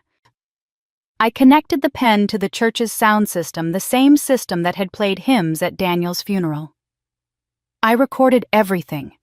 Oregon is a one-party consent state, which means this recording is completely legal. My mother's face crumbled. Aunt Helen closed her eyes. Lily was crying, whether from betrayal or shame I couldn't tell. Collins took a step toward the aisle, but Tom stood up, blocking his path, and several other men from the congregation rose as well. I looked at my father, at the rage and entitlement still burning in his eyes, at the man who'd spent my entire life treating me like an investment that owed him returns. Then I looked at the recording device in my hand, at the irrefutable evidence of everything they'd said, every demand they'd made, every lie they'd told themselves about why they deserved my money. I pressed play. Their voices filled the church. No escape now. Collins's voice came through the church speakers, first smooth and professional, explaining his $300,000 investment opportunity with all its vague promises and non-existent details. Then my father's voice, authoritative and entitled, declaring that I owed them $100,000 for raising me. My mother chiming in about how they'd never asked for payback before, but now it was time. Lily talking about her wedding, about how I'd met Daniel through a friend she'd introduced me to, as if my entire marriage was somehow her gift to me that required repayment. The congregation sat frozen, listening to my family dissect my inheritance like vultures over carrion. Every manipulative phrase, every guilt trip, every calculated demand preserved in crystal-clear audio. Collins's admission that Lily had told him about Daniel's accounts at First Coast Bank. My father's casual mention of bills coming due. Aunt Helen's voice in the background encouraging the coordinated pressure. When the recording ended, the silence was deafening. Then the whispers started rolling through the pews like thunder. My parents sat rigid in the front row, their faces masks of shock and humiliation. Lily was openly crying now, her hands covering her face. Collins had gone pale, his earlier confidence evaporated. My father exploded to his feet, his face purple with rage. "This is a betrayal. You recorded us. Your own family." His voice cracked across the church like a whip. "We raised her. She owes us every dollar we spent. Every sacrifice we made, she owes us for all of it." The congregation gasped at his outburst, but I remained calm at the pulpit, waiting for him to finish. When he finally stopped breathing hard, I spoke quietly into the microphone. "You're right about one thing, Dad. You did raise me. On $50,000 in child support from my biological father." The shock on his face was almost comical. "Yes, I know about that. Sandra found the records. $50,000 paid over 18 years, specifically designated for my care, education, and welfare. Money that was supposed to be mine. Want to tell everyone here where that money actually went?" My mother made a sound like a wounded animal. My father's mouth opened and closed, no words coming out. "Gambling debts," I continued. "Credit card bills. Your mortgage when you were facing foreclosure. That's where my child support went. So when you say you sacrificed for me, what you really mean is that you stole money designated for my care and then convinced me I should be grateful." My mother stood her victim act activating instantly, tears streaming down her face, her voice trembling. "Nora, sweetheart, you don't understand. We were trying to keep the family together. Everything we did was to protect you from knowing how bad things were. We were protecting you. You were protecting yourselves," I said flatly. "There's a difference." Aunt Helen rose from her seat, attempting to restore some dignity to the situation. "Nora, this is not the place for airing family grievances. Whatever mistakes were made, they came from a place of love. We should discuss this privately, as a family." Ruby stood up in the third row, her voice ringing out clear and strong. "Sit down, Helen. You've done enough damage." Helen's face flushed with anger.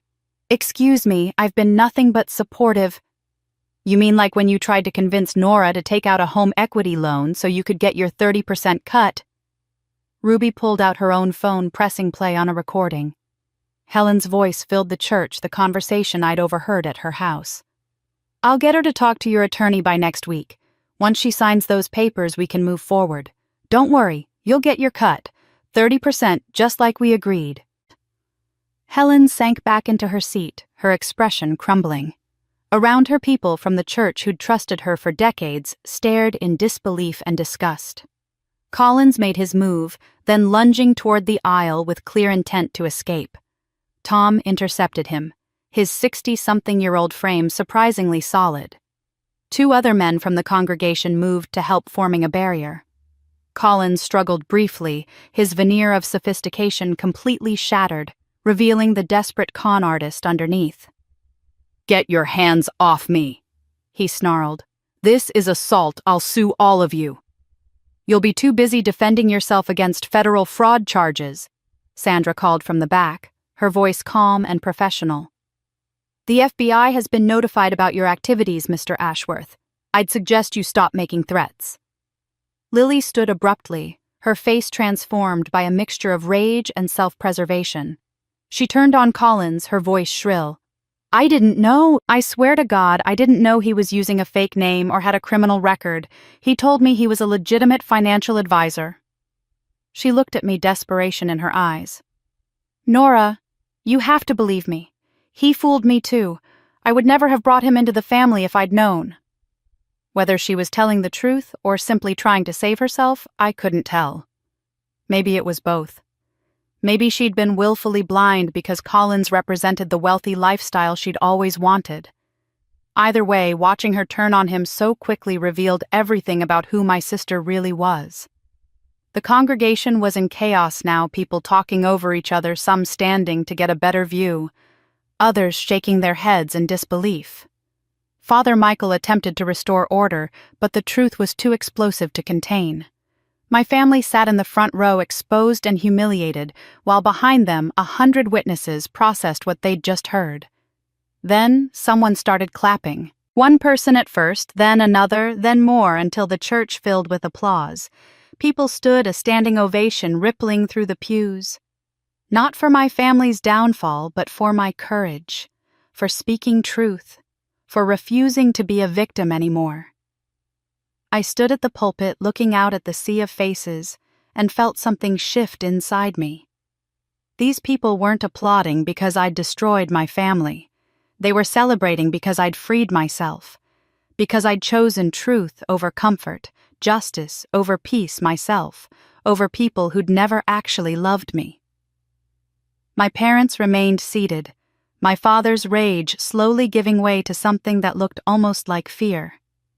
My mother's tears had dried, leaving her face blank and pale. Aunt Helen stared at her hands. Lily had collapsed back into her seat, separated now from Collins, alone in her choices. Collins himself stood restrained by Tom and the others, his future shrinking by the second. I gathered my papers from the pulpit and walked down from the altar. Ruby met me at the bottom of the steps, pulling me into a fierce hug. Tom clapped my shoulder, his eyes wet. Sandra appeared with her briefcase, already preparing for the legal battles that would follow. As I walked toward the exit, passing through the crowd of people who'd witnessed everything, I realized something profound. For the first time in my life, I wasn't afraid of being alone. I was afraid of what I'd been settling for. Outside St. Mary's, the afternoon sun felt too bright after the darkness of what had just happened inside. People surrounded me immediately, not with judgment, but with support. Daniel's colleagues from the legal clinic shook my hand, their faces solemn with approval. Neighbors I'd known for years hugged me, whispering that they'd always suspected something was wrong with my family. Margaret Chen from First Coast Bank found me in the crowd and quietly told me she'd be happy to testify if it came to that. Even people I barely knew approached to say they admired my courage, that speaking truth mattered, that I'd done the right thing. Through the church windows, I could see the chaos I'd left behind. My father pacing like a caged animal, gesturing wildly. My mother collapsed in a pew, Aunt Helen attempting to console her while looking equally devastated. Collins still surrounded by men who wouldn't let him leave his phone pressed to his ear as he presumably called a lawyer. And Lily standing alone in the aisle, the physical distance between her and Collins growing wider by the second, as the reality of her choices crystallized around her. Tom appeared at my elbow. "Sandra wants you to come to her office immediately. She's concerned about potential retaliation." We drove there in silence, Ruby following in her car, both of them flanking me like bodyguards. Sandra's office felt like a war room, her desk covered with documents and her laptop open to legal filing systems. She looked up when we entered, her expression grim but determined. "Sit down, Nora. We need to move fast." She pulled up several documents on her screen. "I'm filing emergency temporary restraining orders against your father Collins and Aunt Helen effective immediately. These will be active tonight, enforceable by police. They cannot contact you, come within 500 feet of your home or workplace, or make any attempts to access your finances." "What about my mother and Lily?" I asked. "I'm watching them. If they make threats or show signs of coordination with the others, I'll add them to the orders." Sandra's fingers flew across her keyboard. "The full protective order hearings are scheduled for 10 days from now. You'll need to testify, but given what happened today with over 100 witnesses, these will almost certainly be granted long-term protection. My phone had been buzzing continuously since we'd left the church. I finally looked at it and felt my stomach drop. 47 missed calls, 93 text messages, and they were still coming in. I scrolled through them, each one more vicious than the last. My father, you've destroyed this family. I hope you're happy, you selfish bitch. My mother, how could you humiliate us like that in front of the entire community? You're dead to me. Aunt Helen, you will regret this betrayal for the rest of your life. Family curses last forever. Cousins I hadn't heard from in years suddenly had opinions about my character, my ingratitude, my cruelty. Even family friends were weighing in, some defending me, but many attacking, claiming I'd orchestrated a vindictive public execution of people who'd only tried to help me. Don't respond to any of them, Sandra said sharply, seeing my face. Every message they send is evidence of harassment. Let them dig their own graves. But it wasn't just private messages. Someone had posted about the memorial on social media, and within hours it had spread like wildfire. The initial posts were from my family trying to control the narrative. My mother's Facebook status, heartbroken by my daughter's false accusations and public betrayal. She's clearly not in her right mind with grief. Pray for our family. Lily's Instagram. Sometimes the people you trust most turn out to be strangers. My sister chose money over family today. But the community had been there. They'd witnessed everything. Daniel's colleagues started posting their own accounts, factual and damning. Attended a memorial service today where financial abuse and attempted fraud were exposed with documented evidence and recordings. Truth matters. Other attendees chimed in describing what they'd heard, what they'd seen, how my family had sat there unable to deny anything because it had all been captured on tape. The social media battle was immediate and brutal, but it wasn't going the way my family had hoped. For every post defending them, 5 more appeared supporting me, sharing their own stories of family financial abuse, praising my courage. The narrative they'd tried to craft about a grief-stricken daughter making false accusations crumbled under the weight of 100 witnesses and recorded evidence. This is actually good, Sandra said, scrolling through the posts. Public record of their harassment and lies. It'll help with the restraining orders. Ruby insisted on staying at my house that night, refusing to leave me alone. We sat in my living room with all the doors locked, curtains drawn, watching my phone light up with incoming messages that I didn't read. Tom called every hour to check on us. Sandra sent updates as she filed the emergency orders, confirming that police had been notified and were prepared to respond if anyone violated them. Around midnight, the messages started to slow. My phone showed 127 total text messages, 63 missed calls, and 47 voicemails I had no intention of listening to. I turned off all notifications and set my phone face down on the coffee table. You should try to sleep, Ruby said gently. Tomorrow's going to be another hard day. I went to my bedroom but couldn't sleep. My mind replayed the memorial, the recording, the look on my father's face when I'd revealed the child support, the standing ovation, the chaos. The feeling of finally speaking truth after 22 years of silence. It was terrifying and exhilarating and utterly exhausting. At 3 a.m, my phone buzzed with a new message. Unknown number. Against my better judgment, I looked. Collins doesn't forget. Watch your back. I stared at those words, ice flooding my veins. The temporary restraining order was in effect, which meant this message was a violation. But more than that, it was a threat. Collins had nothing left to lose now his con exposed his freedom potentially at stake, and he knew exactly where I lived. I carried my phone to the living room where Ruby was dozing on the couch. She woke immediately when she saw my face. What is it? I showed her the message. Her expression hardened into something fierce and protective. We're calling the police, right now, and tomorrow we're getting you real security. She pulled out her own phone, already dialing. That man just made the biggest mistake of his life. As Ruby talked to the dispatcher reporting the threat and the restraining order violation, I sat in my darkened living room and realized that the fallout from today was only beginning. My family was in chaos. Collins was desperate and dangerous, and I'd just made enemies of people who'd spent my entire life believing they owned me. But for the first time, I wasn't backing down. For the first time, I was choosing to fight back. 3 a.m. text from unknown. Collins doesn't forget. Watch your back. Detective Lisa Chen arrived at my house at 4 a.m, a compact woman in her 40s with sharp eyes that missed nothing. She examined the threatening text, took screenshots, and had me walk her through everything that had happened at the memorial. Ruby sat beside me on the couch, her hand gripping mine while Detective Chen took notes with methodical precision. The temporary restraining orders Sandra Martinez filed went into effect at 8 p.m. yesterday, Detective Chen said.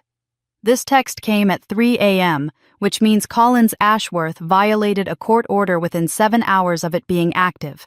That's a criminal offense. She looked up from her notepad. But I'm more concerned about the threat itself. Watch your back is unambiguous. This man has a history of fraud, he's just been exposed publicly, and he's demonstrated immediate willingness to violate legal restrictions. We need to take this seriously. She arranged for increased patrol cars in my neighborhood and gave me her direct cell number.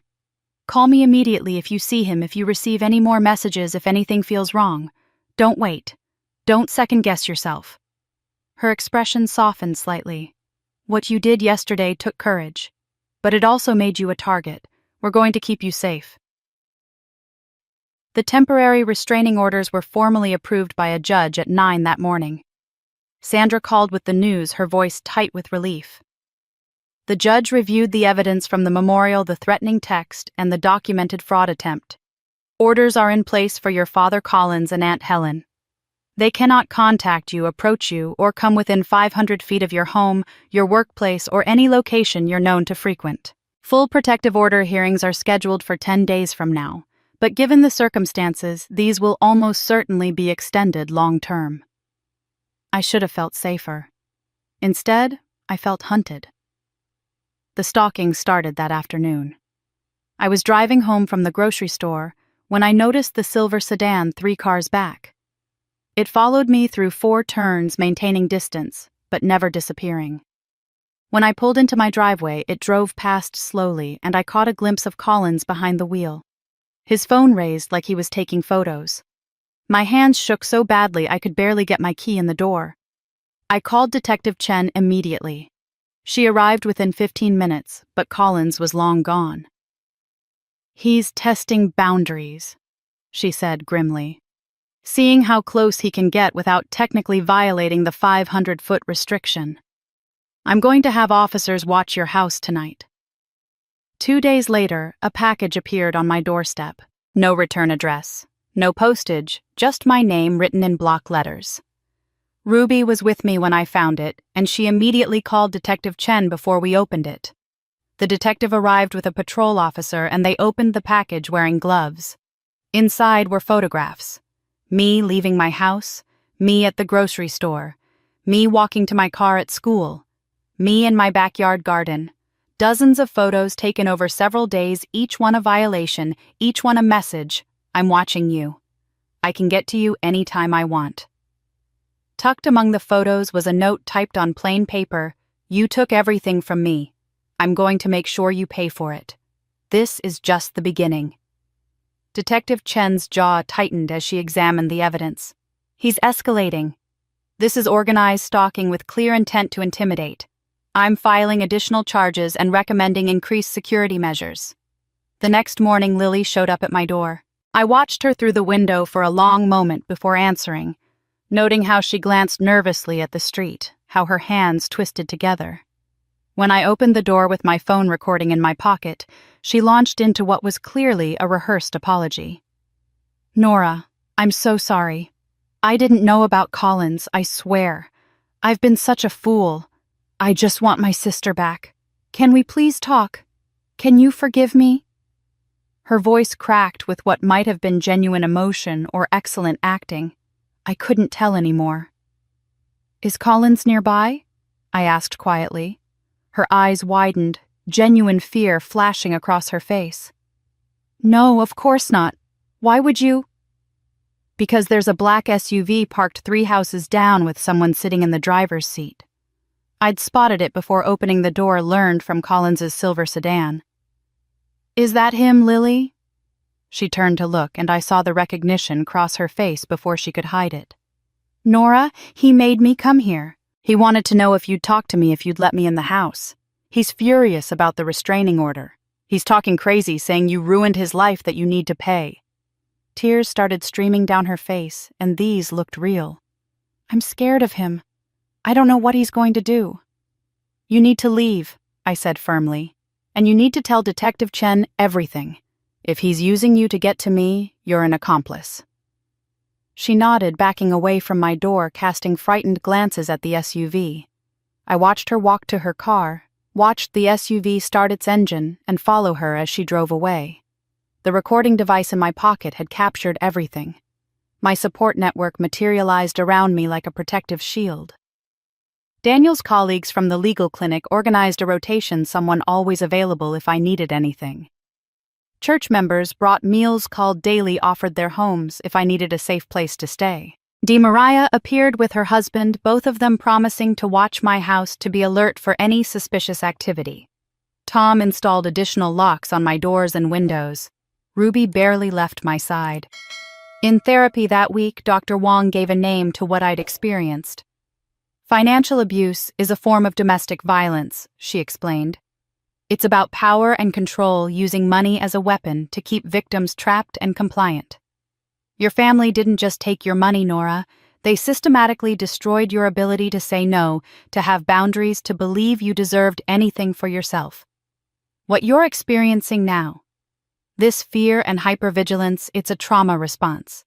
You spent 22 years being exploited, and now you're learning to recognize danger signals you were trained to ignore." The term echoed in my mind. Financial abuse. Not just selfishness or family dysfunction, but actual abuse with patterns and tactics, and long-term psychological damage. Understanding that shifted something inside me, transformed my guilt into clarity. I hadn't been wrong to expose them. I'd been surviving. My phone rang at 11 p.m. on the 5th night after the memorial. Lily's name on the screen. I almost didn't answer, but something made me pick up. Her voice was frantic, barely coherent. "Nora, Collins is gone. He cleaned out our apartment, took everything valuable, and disappeared. But he left his laptop open, and I saw his search history. He's been researching you, your schedule, your house layout, ways to get past security systems. He's planning something." Her voice cracked with terror. "He's going after you next for revenge." I called Detective Chen immediately, and within an hour, Lily was at the police station giving a formal statement. I went with her not out of sisterly solidarity, but because I needed to hear the truth directly. She sat across from Detective Chen in a stark interview room, her hands shaking as she explained how completely Collins had fooled her. "He took $43,000 from our joint account," Lily said, her voice hollow.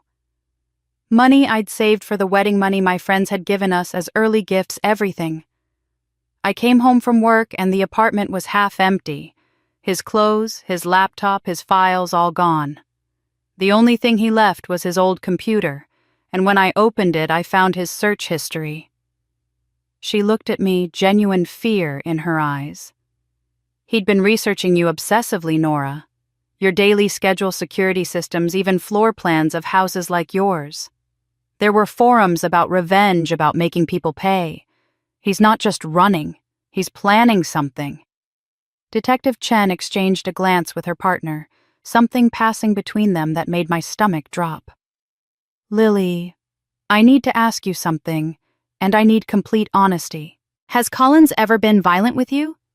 Lily's face crumpled. "Not at first. But after the memorial, after everything was exposed, he started getting angry, shoving me, grabbing my arm hard enough to bruise.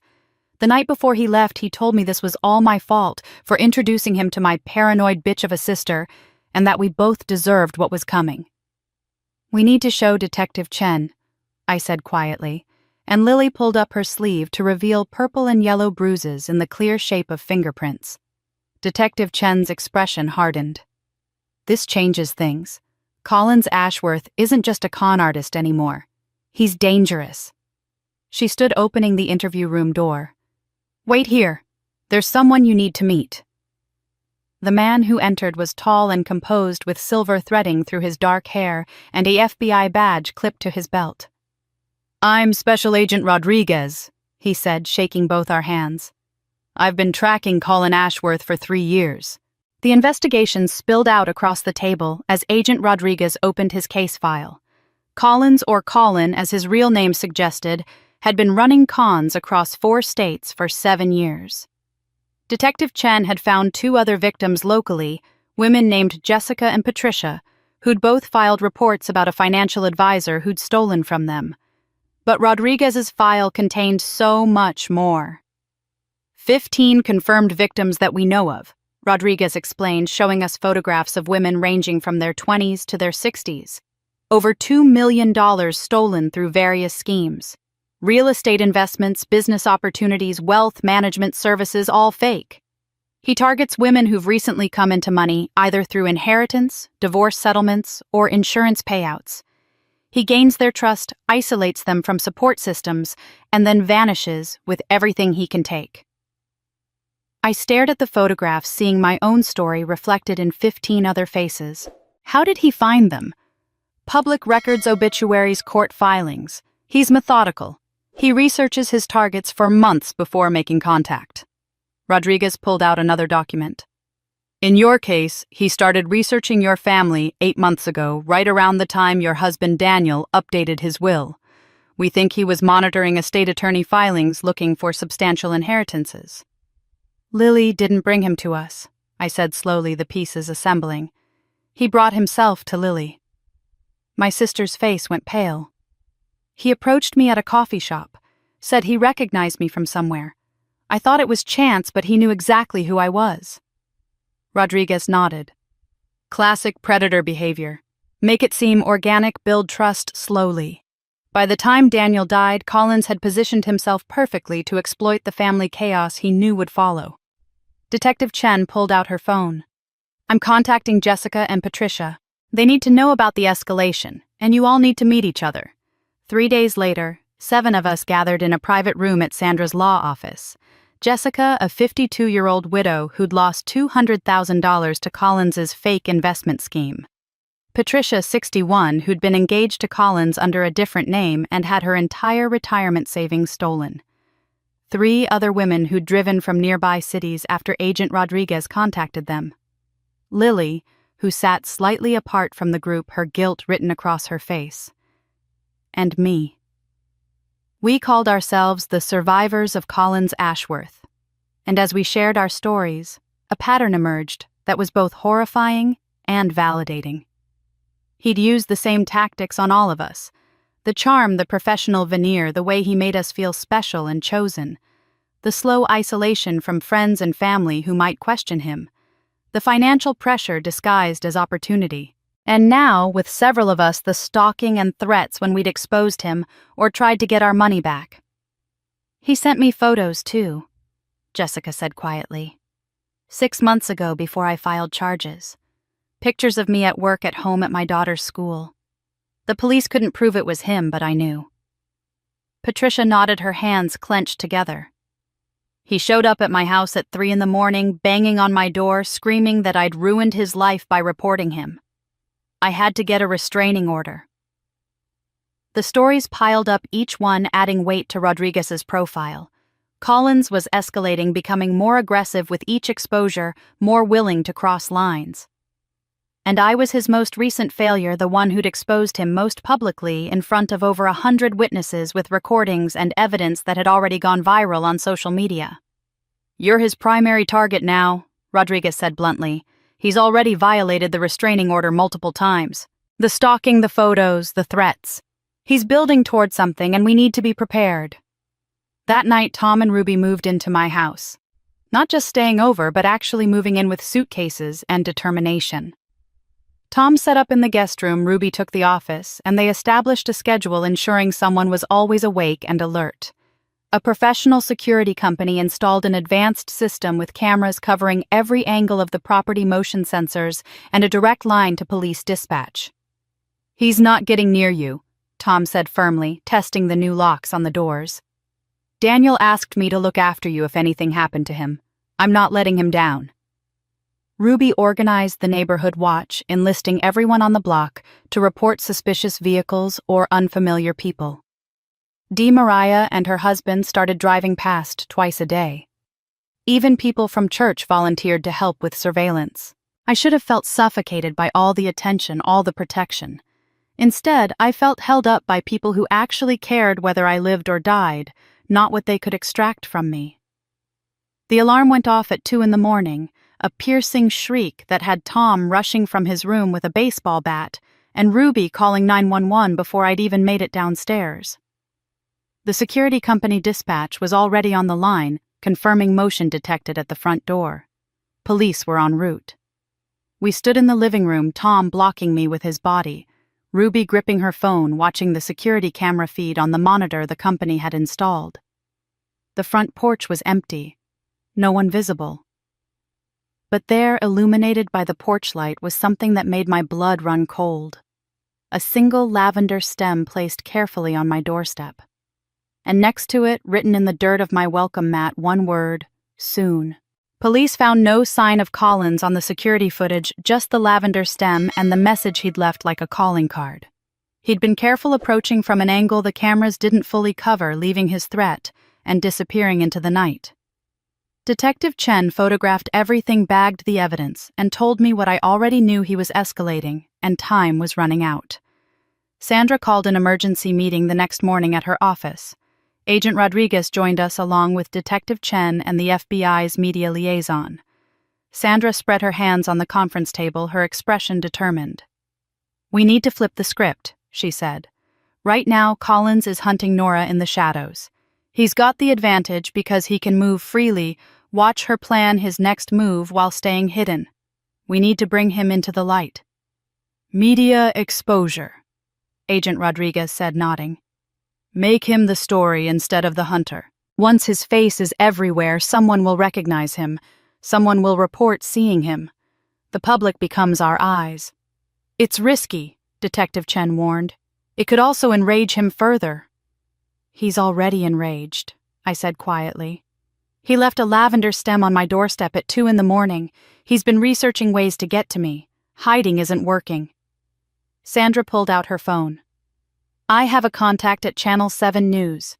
Monica Reeves, investigative journalist. She's been looking for a story about financial fraud targeting vulnerable women. This is exactly what she wants." Monica Reeves arrived at Sandra's office that afternoon, a sharp-eyed woman in her 50s with a reputation for exposing corruption. She listened to my story with focused intensity, taking notes, asking pointed questions.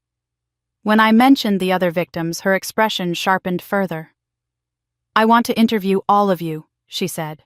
"Not just Nora. If we can show the pattern, the multiple victims, the systematic targeting, this becomes a story about a predator, not just one woman's family drama." Jessica and Patricia agreed immediately. 2 other victims from the survivors group drove back to join us. We gathered in a conference room Monica had rented, and for 3 hours we told our stories on camera. The inheritance I'd received, and the family who'd tried to steal it. The way Collins had wormed his way into our lives. The fraud, the stalking, the threats. Jessica showed the photos Collins had taken of her. Patricia described the night he'd banged on her door at 3 a.m. I held up the lavender stem he'd left still in its evidence bag. Agent Rodriguez provided an official FBI statement, carefully worded, but damning. "Colin Ashworth, also known as Collins Ashford, is wanted for questioning in connection with multiple fraud investigations across 4 states. He has a pattern of targeting vulnerable women, primarily those who've recently inherited money or received significant financial settlements. We consider him dangerous and are asking the public's help in locating him." Monica worked through the night editing the segment. It aired the next evening during the 6 o'clock news under the title, "The Lavender Inheritance Scam: How One Con Artist Targeted Grieving Widows. The piece was devastating in its clarity. My story anchored the segment, but seeing it contextualized alongside Jessica's, Patricia's, and the others transformed it from family drama into something undeniable. A predator. A pattern. A serial con artist who'd stolen over $2 million and was now stalking his victims. The news station posted the segment online immediately after it aired. Within an hour, it had been shared 3,000 times. Within 3 hours, it was trending on social media under the hashtag Lavender Inheritance. By midnight, it had gone viral, spreading across platforms with the kind of velocity that only happens when a story touches something universal. Everyone knew someone who'd been exploited by family. Everyone had heard of inheritance battles. Everyone could imagine the horror of discovering the person you trusted was hunting you. Comments poured in by the thousands. People sharing their own stories of family financial abuse. Others posting about con artists who'd targeted their relatives. Crime bloggers picking up the story, digging deeper into Collins's history, finding more victims we hadn't known about. TikTok videos explaining the tactics of financial predators. Twitter threads analyzing the psychology of family exploitation. The story had escaped our control entirely, becoming something larger than any of us had anticipated. Collins couldn't stay hidden in that kind of spotlight. At 2 a.m, someone posted that he'd uploaded a YouTube video. I watched it with Tom and Ruby, all of us crowded around my laptop, and saw a man coming apart at the seams. Collins sat in what looked like a cheap motel room, his usually perfect hair disheveled, his eyes wild. "Everything they're saying is lies." He started, his voice shaking with rage. "I'm a legitimate financial advisor being destroyed by a vindictive woman who can't handle being told the truth about her toxic family. Nora Bennett is mentally unstable, manipulating everyone with her victim story. I tried to help her, and this is how she repays me." He went on for 12 minutes, his rant becoming increasingly unhinged, accusing me of orchestrating a conspiracy, threatening legal action, claiming he was the real victim. The comments section filled immediately with people calling him out, posting screenshots of his criminal record linking to Agent Rodriguez's statement. He'd intended to defend himself and had instead provided more evidence of his instability. The video was up for 47 minutes before YouTube removed it for violating their policies on harassment, but not before thousands of people had downloaded it, archived it, shared it across every platform. Collins's face was everywhere now, and he couldn't hide. The tip came in at 3:30 in the morning. Someone had recognized Collins from the news coverage and reported seeing him at an Airbnb in Portland, about 2 hours north. The FBI mobilized, immediately coordinating with Portland police. Agent Rodriguez called to tell me they were moving in at 6 a.m., that I should stay inside with Tom and Ruby, that this might finally be over. I tried to sleep but couldn't. I sat in my living room watching the skylight and drinking coffee Tom had made, waiting for news. Ruby dozed on the couch, her phone clutched in her hand. Tom checked the security cameras every few minutes, his vigilance never wavering. Detective Chen called at 4 a.m. Her voice was tight, controlled wrong somehow. Collins saw the tip before we could act. Someone posted the Airbnb address in a Facebook group, and he monitors social media obsessively. He's gone. We got to the Airbnb 20 minutes ago and found it empty. She paused, and in that silence I heard everything I was afraid to know. "Nora, we found his laptop. He left it behind, and it was open to a document, a detailed plan to get to you." Detective Chen sent the photos from the Airbnb within the hour, and I understood immediately why her voice had sounded so wrong. The walls of the small bedroom were covered with pictures of me, photos printed from social media, screenshots from news coverage, images clearly taken during his stalking. My face stared back from every surface, some photos circled in red marker, others crossed out, some with notes scribbled in margins I couldn't read in the photographs, but could imagine. In the center of one wall, he'd created a timeline written in frantic handwriting arrows connecting dates and events, my daily schedule mapped out with terrifying precision. On the small desk sat stacks of documents, printouts of my bank statements, somehow obtained floor plans of my house, maps of my neighborhood, with escape routes marked research on security systems and how to bypass them. He's been planning this for months, Agent Rodriguez said when he arrived at my house an hour later with a full forensic team's findings. But it's worse than that. We found older files on his laptop research that dates back much further than we realized. He spread documents across my kitchen table, and I saw my family's information going back 8 months, detailed notes about Daniel's law practice, his assets, even photographs of our house from last spring when the lavender was just beginning to bloom. 8 months ago, I said quietly. 6 months before Daniel died. He was targeting your family before your husband even got sick, Rodriguez confirmed. The memorial exposure, the viral story, it all disrupted a long-term operation. He'd invested almost a year into positioning himself for this con, and you destroyed it in one afternoon. Tom leaned against the counter, his face grim. That's why he's so fixated. It's not just about the money anymore. It's personal. Rodriguez pulled out another document, this one a series of text messages recovered from the laptop. We also found deleted texts between Collins and your sister from 8 months ago. Lily told him about Daniel's substantial assets, about expected inheritance, about family dynamics. She gave him everything he needed to craft his approach. I stared at the messages, seeing Lily's words preserved in digital evidence. Complaints about our parents' financial struggles, mentions of Daniel's successful law practice, and rumored savings speculation about what I might inherit someday, even details about our strained family relationships. She'd handed Collins a roadmap without realizing she was talking to a predator. Did she know what he was? I asked. We don't think so. The texts read like normal relationship conversation, someone venting about family to a new boyfriend. She couldn't have known he was cataloging every detail for a future con. Rodriguez's expression was severe. But her information is what brought him to your family. Without those texts, he likely never would have targeted you. The federal warrant was issued that afternoon. Wire fraud for the attempted financial schemes, stalking for the systematic surveillance and threats, extortion for the coercion captured in my recording, additional charges for violating the restraining order for the threatening messages for the lavender stem left on my doorstep. The list was extensive enough that if convicted, Collins faced 15 to 25 years in federal prison. My home transformed into something between a safe house and a command center. FBI agents rotated through in 12-hour shifts, monitoring feeds from the security cameras Tom had installed. Detective Chen coordinated with local police to maintain a visible presence on my street. Agent Rodriguez set up a laptop in my dining room, tracking tips that poured in from the viral news coverage. Ruby and Tom refused to leave, establishing themselves as permanent fixtures. Sandra worked from my kitchen table, preparing legal documents for when Collins was finally caught.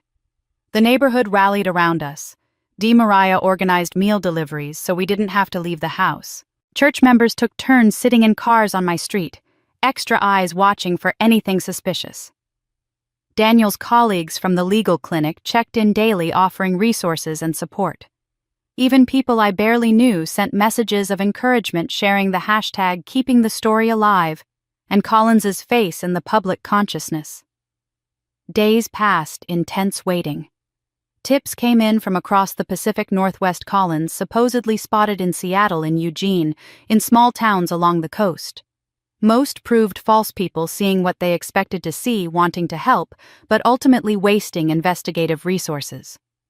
Agent Rodriguez tracked each one methodically, but I could see the frustration building. Collins knew he was being hunted now, and he'd proven adept at disappearing. On day 6, the call came at 7 in the evening. Collins had been positively identified at a gas station in Reno, Nevada, over 500 miles away. Security footage showed him purchasing supplies, looking haggard and paranoid, constantly checking his phone. The FBI field office in Reno mobilized immediately, tracking his movements to a budget motel on the outskirts of the city. "We're moving in at 6 a.m. tomorrow," Rodriguez told me, his voice tight with controlled excitement. "We have him contained. Local police are watching the motel, unmarked cars stationed at every exit. He's not getting away this time." That night I couldn't sleep despite the exhaustion that had settled into my bones. I sat in my living room with Tom and Ruby, none of us willing to go to bed before we knew Collins was in custody. Sandra stayed too, her laptop open, ready to file additional legal actions the moment an arrest was made. We drank coffee and watched the clock creep toward dawn, toward the moment when this nightmare might finally end. Agent Rodriguez called at 5:30. "We're in position. Reno SWAT is with us, local FBI agents, police backup." The motel manager confirmed Collins checked in 2 days ago under a fake name, paid cash. He's in room 127, and there's been no movement since 11 last night. We go in at 6 sharp. "Be careful," I said, though I wasn't sure why. Collins was dangerous, but he was also cornered desperate, and I'd learned that desperate people were unpredictable. "We've got this," Rodriguez assured me. "By the time you have breakfast, Collins Ashworth will be in federal custody." We watched the clock. 5:45, 5:50, 5:55. My phone sat on the coffee table, volume turned up, all of us staring at it like it might explode. Ruby gripped my hand. Tom stood by the window watching the street as if Collins might somehow appear despite being 500 miles away. At 5:57, my phone buzzed with a text from Agent Rodriguez. "Approaching now." The seconds crawled past. 6 a.m. came and went. 6:05, 6:10. My heart hammered against my ribs. Why wasn't he calling? Something was wrong. Something had gone wrong. At 5:47, the phone finally rang. Agent Rodriguez's voice was tight, urgent, completely different from his earlier confidence. "Collins isn't alone. New victim with him. Going in now." The next 30 minutes felt like hours. Agent Rodriguez stayed on the line, his voice clipped and professional as he coordinated the arrest. Through the phone, I could hear muffled commands, the sound of battering rams, then shouting. Collins's voice rose above it all, frantic and defiant, before being drowned out by FBI agents securing the scene. When Rodriguez finally spoke to me again, his voice carried the weight of relief mixed with anger. "We have him. Collins is in custody, and he's not getting out this time." He paused, and I heard him moving away from the commotion. "Nora, there was a woman with him. Her name is Amanda Patterson, 46-years-old widow from Sacramento. She inherited $150,000 from her husband's life insurance 3 months ago. Collins had convinced her to wire him the money this morning for a business investment. We got there with less than 2 hours to spare." My stomach turned. While I'd been protected by FBI surveillance and community support, Collins had already moved on to his next victim, already rebuilding his operation, already destroying another life. The evidence found in Collins's motel room painted a picture of a man who'd never intended to stop. $63,000 in cash likely stolen from Amanda and previous victims. A laptop containing files on 12 different women, each one researched with the same meticulous detail he'd applied to me. Names, addresses, financial information, family structures, vulnerabilities. His target list. Agent Rodriguez told me later that 6 of those women didn't even know they were being watched yet.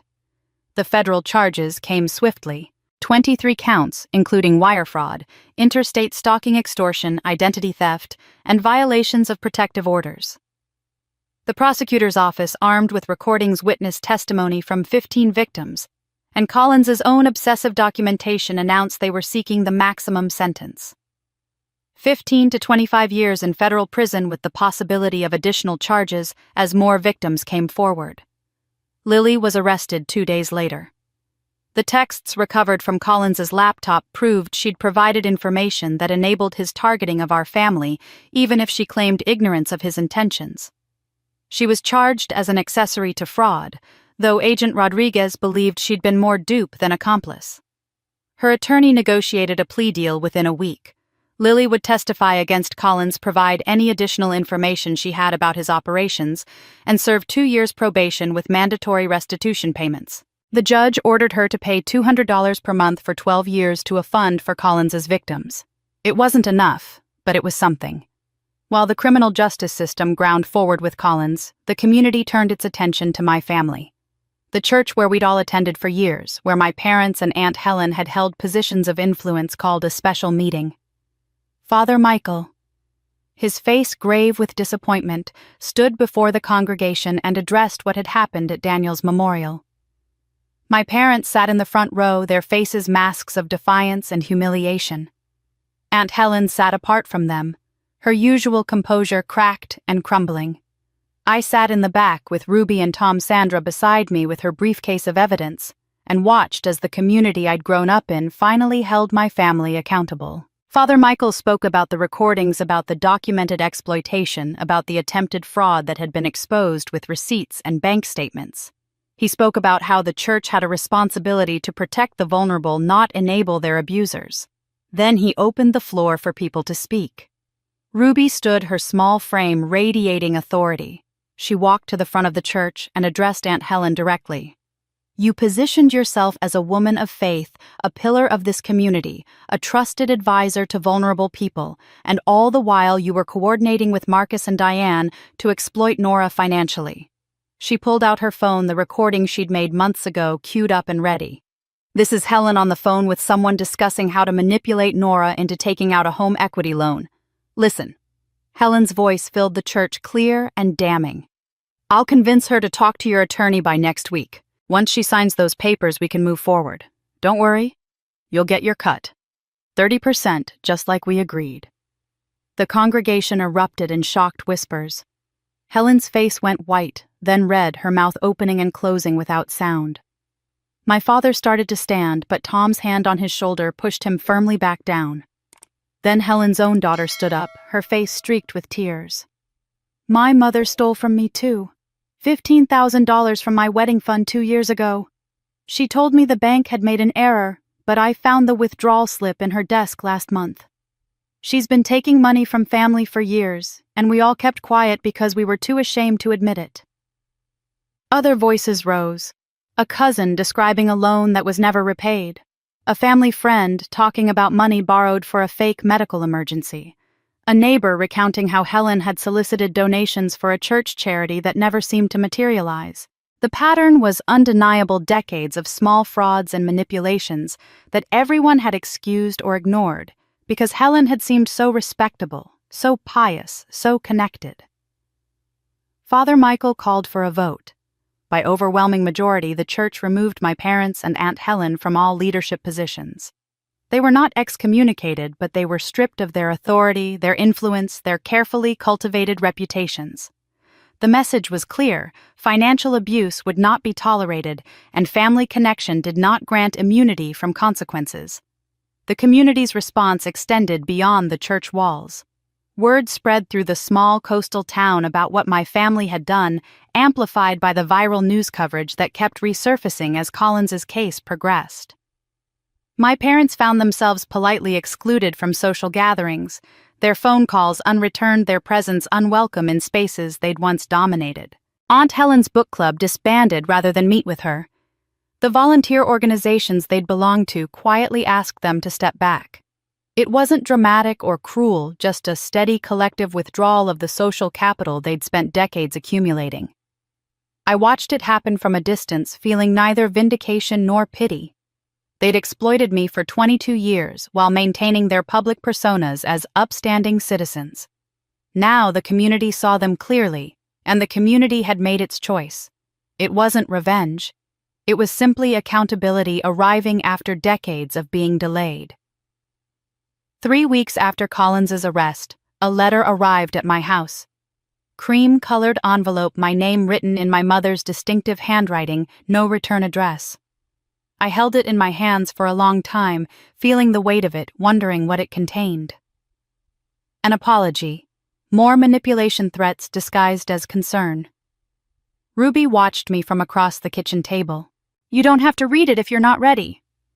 I think I am ready, I said, and realized I meant it. Whatever my mother had written, I could handle it now. I'd survived her exploitation, her betrayal, her public humiliation. I'd built a life and a support system that didn't depend on her approval or her presence. Her words couldn't hurt me anymore because I'd finally stopped needing them to matter. I slid my finger under the envelope flap and broke the seal. Letter arrived, my mother's handwriting. I was ready to read it. The letter was 4 pages long, written in my mother's careful cursive on cream stationery. I read it slowly, looking for the manipulation I'd learned to expect, but finding something different instead. Something that looked almost like honesty. Nora, I don't expect you to forgive me. I don't deserve it. For 22 years, I treated you like a resource instead of a daughter. I convinced myself we were asking for help, but we were taking. We were always taking. Your father's gambling destroyed us financially years before you were born, and instead of facing it, we made it your problem. We took your childhood earnings. We took your college fund. We took every spare dollar you had, and we never once asked if you were okay, if you had enough, if you needed anything. We trained you to give until you had nothing left, and then we took more. I watched Daniel try to protect you, and I resented him for it instead of learning from him. When he died, we saw an opportunity instead of your grief. We planned to take his money like we'd taken everything else from you. I am ashamed. I am sorry. And I understand if you never want to see us again. We don't deserve a relationship with you. But if you're willing to talk even once, we'll be at Sandra's office next Tuesday at 2 o'clock. No expectations. No demands. Just two people who destroyed their daughter's trust, trying to begin acknowledging the damage they've done. I read it 3 times, looking for the hook the guilt trip disguised as apology, the setup for the next manipulation. But the letter simply ended with, Mom. No appeals to family loyalty. No reminders of sacrifices made, no attempts to minimize or excuse. Just acknowledgement of harm and a request for one conversation. What do you think? I asked Ruby, handing her the letter. She read it carefully, her expression thoughtful. I think your mother might actually be starting to understand what she's done. The question is whether you want to give her the chance to prove it. I thought about it for 3 days before calling Sandra. If I agree to meet them, I want it at your office. I want you there as a witness. And I want it clear this is about setting boundaries, not reconciliation. Understood, Sandra said. I'll contact them. Tuesday afternoon, I walked into Sandra's office with Ruby and Tom flanking me like bodyguards. My parents were already there, sitting in the conference room looking smaller, somehow diminished by the loss of their social standing and the weight of their exposed actions. My father's expensive suit looked rumpled. My mother's makeup couldn't hide the dark circles under her eyes. They stood when I entered, and for a long moment nobody spoke. Then my father cleared his throat and placed a document on the table. I made a list. Every dollar we took from you over 20 years that I could remember or find records for. It's not complete, but it's $72,836. His voice was flat, defeated. I'm not trying to pay it back. I know we can't. I just wanted you to see that I finally looked at what we did. I glanced at the document pages of entries with dates and amounts, a ledger of exploitation that matched Daniel's notebook almost exactly. My father had done what Daniel had begged him to do years ago, actually faced the numbers, the pattern, the truth. We don't expect forgiveness, my mother said quietly. We don't even deserve to be in the same room with you, but we wanted you to hear us acknowledge what we did. Not explain it, not minimize it, just admit it. Then they did something I never expected.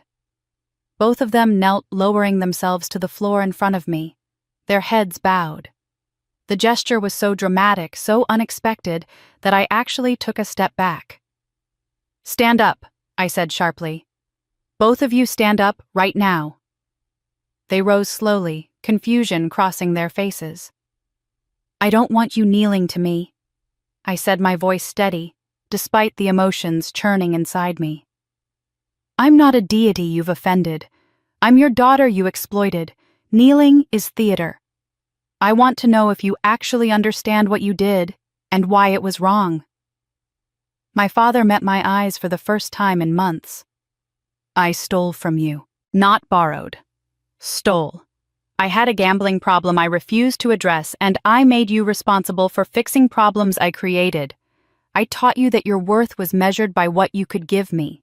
I trained you to have no boundaries because boundaries were inconvenient for me. And when Daniel died, instead of supporting you, I tried to take the one thing he left to protect you."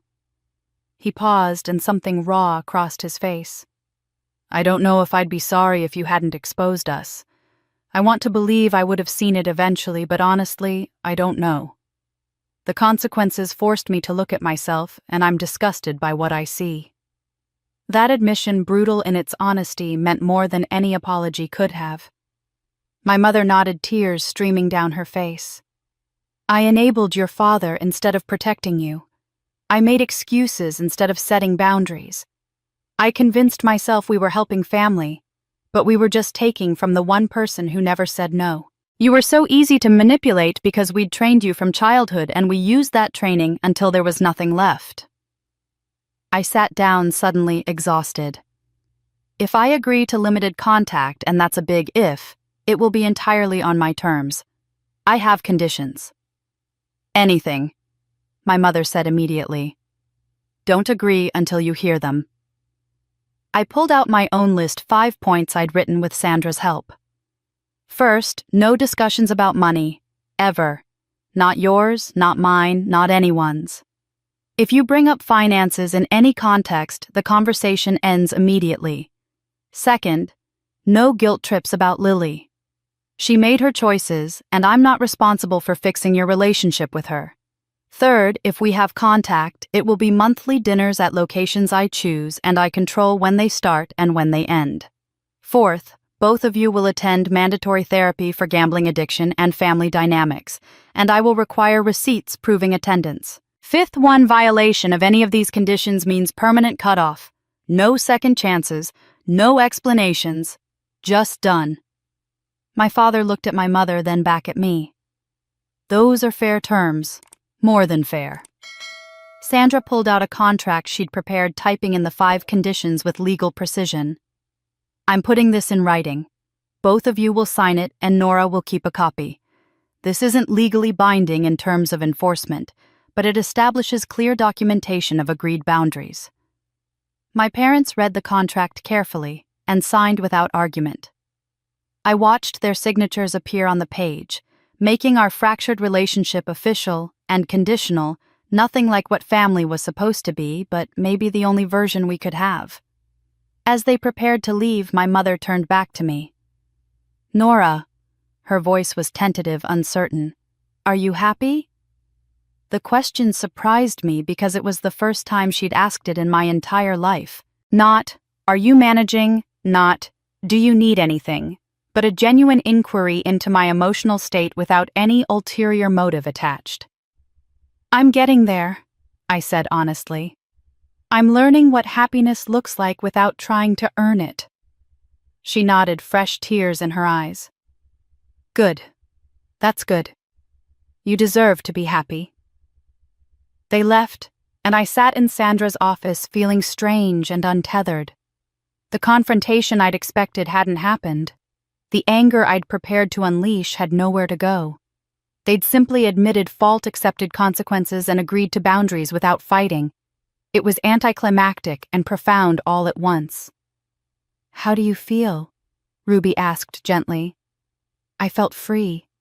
But now I had to figure out who I was without them. 6 months passed between my parents kneeling in Sandra's office and the day I walked into the federal courthouse in San Francisco for Collins Ashworth's trial. 6 months of therapy, of learning who I was without the constant drain of family exploitation, of building a life that belonged entirely to me. The trial felt less like the beginning of justice and more like the final chapter of a story I'd already started moving beyond.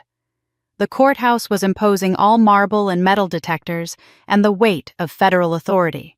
The Lavender Survivors Support Group met outside before entering 8 of us now, including Amanda Patterson, the woman Collins had been conning when the FBI arrested him. We'd been meeting monthly since his arrest, sharing our experiences, supporting each other through the legal process, transforming our individual traumas into collective strength. Jessica held my hand on one side, Patricia on the other, as we walked through security together. The courtroom was packed with victims, journalists, and observers who'd followed the case through its viral spread across social media. Agent Rodriguez sat in the front row behind the prosecution table, his presence a reminder of how much work had gone into building the case. Sandra was there too, though not as my attorney this time, just as support. Ruby and Tom flanked the aisle seat they'd saved for me, my chosen family showing up the way blood family never had. When Collins was led into the courtroom, I almost didn't recognize him. The polished financial advisor who'd sat in my sister's apartment pitching fraudulent investments had been replaced by a haggard man in an ill-fitting suit, his hair unkempt, his face drawn and angry. 6 months in federal detention awaiting trial had stripped away the veneer of respectability, revealing the desperate con artist underneath. But what struck me most was the complete absence of remorse in his expression. He looked furious, entitled, like a man who believed he was the victim of a massive injustice rather than the perpetrator of systematic fraud. The prosecution's case was overwhelming. 8 victims took the stand over 3 days, each one telling her story with painful clarity. Jessica described how Collins had stolen her late husband's life insurance money through a fake real estate investment. Patricia explained how he'd posed as her fiancé while systematically draining her retirement accounts. Amanda recounted how she'd been hours away from wiring him her entire inheritance when the FBI had broken down his motel room door. The pattern was undeniable, the evidence irrefutable. Bank records, forged documents, recorded conversations, his own obsessive documentation found on his laptop. The prosecution built a wall of proof so solid that even Collins' expensive defense attorney looked defeated by day 2. When it was my turn to testify, I walked to the witness stand feeling calmer than I'd expected. The prosecutor, a sharp woman named Catherine Wells, guided me through my story with precision. I explained how Collins had entered my family through my sister, how he'd researched us for months before Daniel's death, how he'd attempted to file a forged power of attorney on Daniel's accounts, how he'd pressured me for investments after the funeral. I described the stalking, the threatening messages the lavender stem left on my doorstep at 2 a.m. I kept my voice factual and steady, letting the events speak for themselves without dramatic embellishment. Collins's attorney tried to suggest I'd been vindictive, that exposing him publicly at the memorial had been an act of malice rather than self-defense. But when he asked why I'd recorded the dinner at Lily's apartment, I looked directly at the jury and said, "Because my late husband had documented years of my family exploiting me, and I'd finally learned to protect myself with evidence instead of hoping people would choose to be honest." Lily testified on the 4th day as part of her plea agreement. She looked small in the witness box, her usual confidence completely eroded. She confirmed that she'd told Collins about Daniel's wealth 8 months before his death, that she'd given him detailed information about our family dynamics, that she'd helped facilitate his access to me after Daniel died. Her voice shook as she admitted she'd been willfully blind to warning signs because Collins represented the wealthy lifestyle she'd wanted. The jury listened with expressions ranging from sympathy to disgust. Then Collins made the decision that sealed his fate. Against his attorney's desperate advice, he insisted on testifying. He took the stand with the righteous anger of a man who believed his own lies and proceeded to destroy any remaining chance at a lenient sentence. Under cross-examination, when Prosecutor Wells asked if he felt any remorse for the women he'd defrauded, Collins leaned forward with contempt dripping from every word. "Those women were stupid. They deserved it. They had money they didn't earn, didn't understand, and couldn't manage properly. I provided them with opportunities, and when their own incompetence led to losses, they blamed me instead of taking responsibility. Every single one of them was an easy mark who would have lost their money eventually anyway." The courtroom erupted. The judge banged her gavel, calling for order. Collins's attorney put his head in his hands. Agent Rodriguez's expression was somewhere between satisfaction and disbelief. Collins had just confessed on the stand not only to the crimes, but to his complete lack of remorse and his intention to continue preying on vulnerable women. The jury deliberated for less than 4 hours. When they returned, the forewoman read the verdict with clear conviction, guilty on all 23 counts. Wire fraud, interstate stalking, extortion, identity theft, violation of protective orders. Every charge, every count guilty. Sentencing came 2 weeks later. I returned to the courthouse with the Lavender survivors, all of us present, to see justice finally served. Judge Martha Blackwell, a stern woman in her 60s who'd presided over the trial with no-nonsense authority, looked at Collins with undisguised contempt.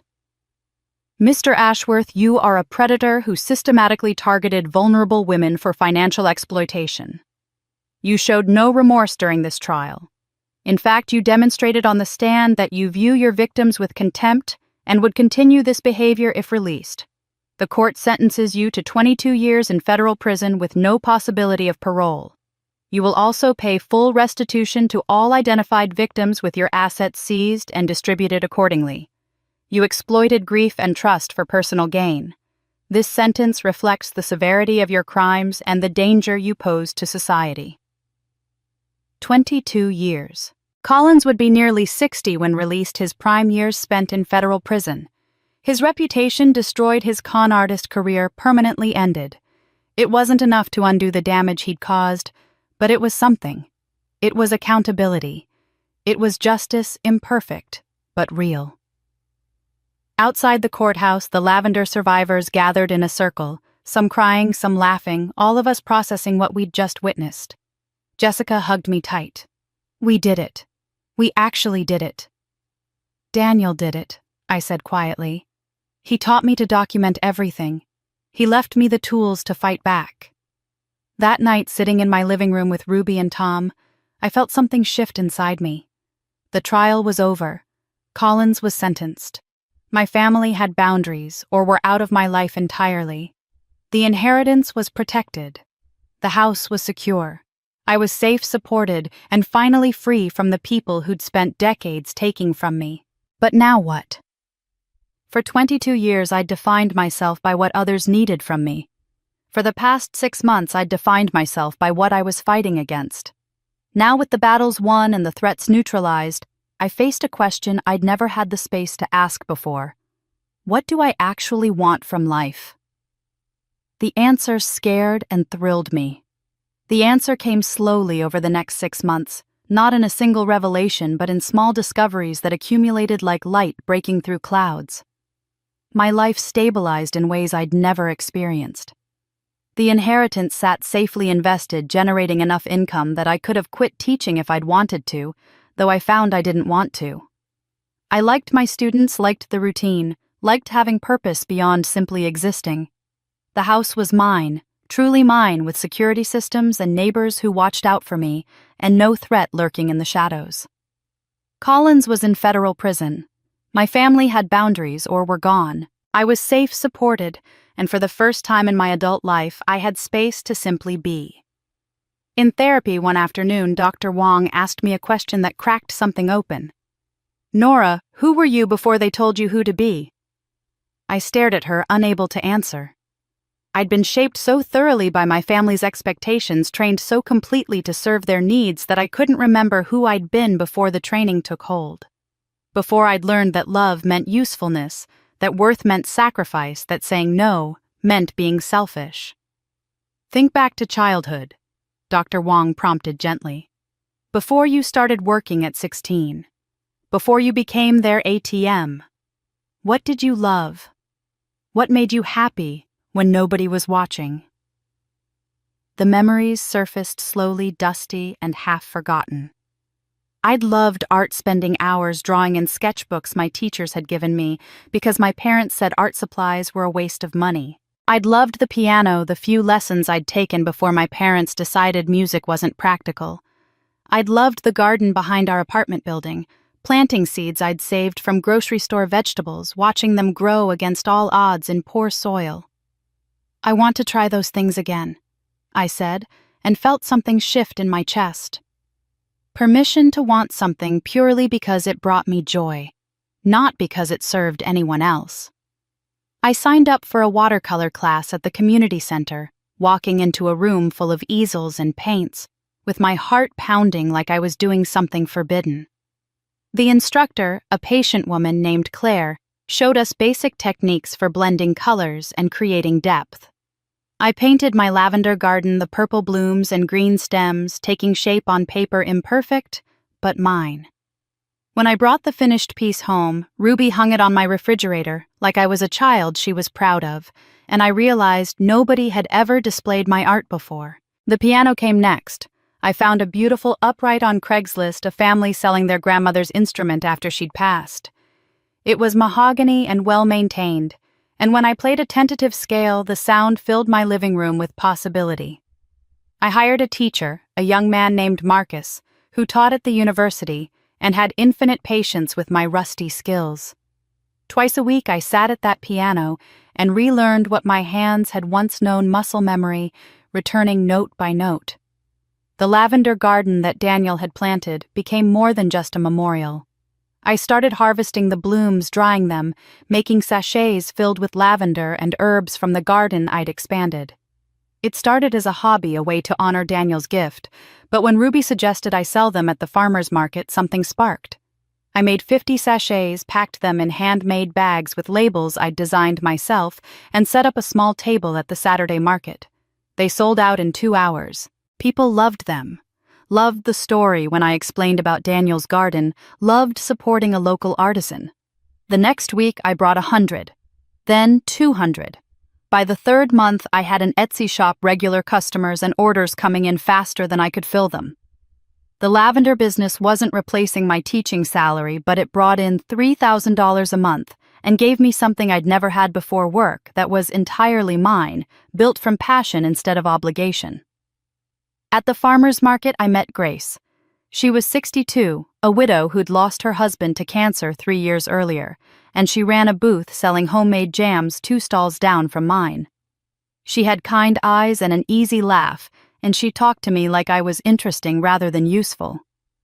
We started having coffee after market days, sharing stories about grief and rebuilding and learning to exist as individuals rather than halves of couples. She introduced me to her book club, her hiking group, her pottery class. For the first time in my life, I had a friendship that wasn't based on what I could provide, just 2 women who enjoyed each other's company. The monthly dinners with my parents continued as agreed in our contract. They were stilted and careful, all of us navigating new boundaries with the wariness of people walking on ice. My father showed me his therapy receipts without me asking proof he was attending Gamblers Anonymous and individual counseling. My mother talked about her own therapy, about learning to recognize codependent patterns and enabling behaviors.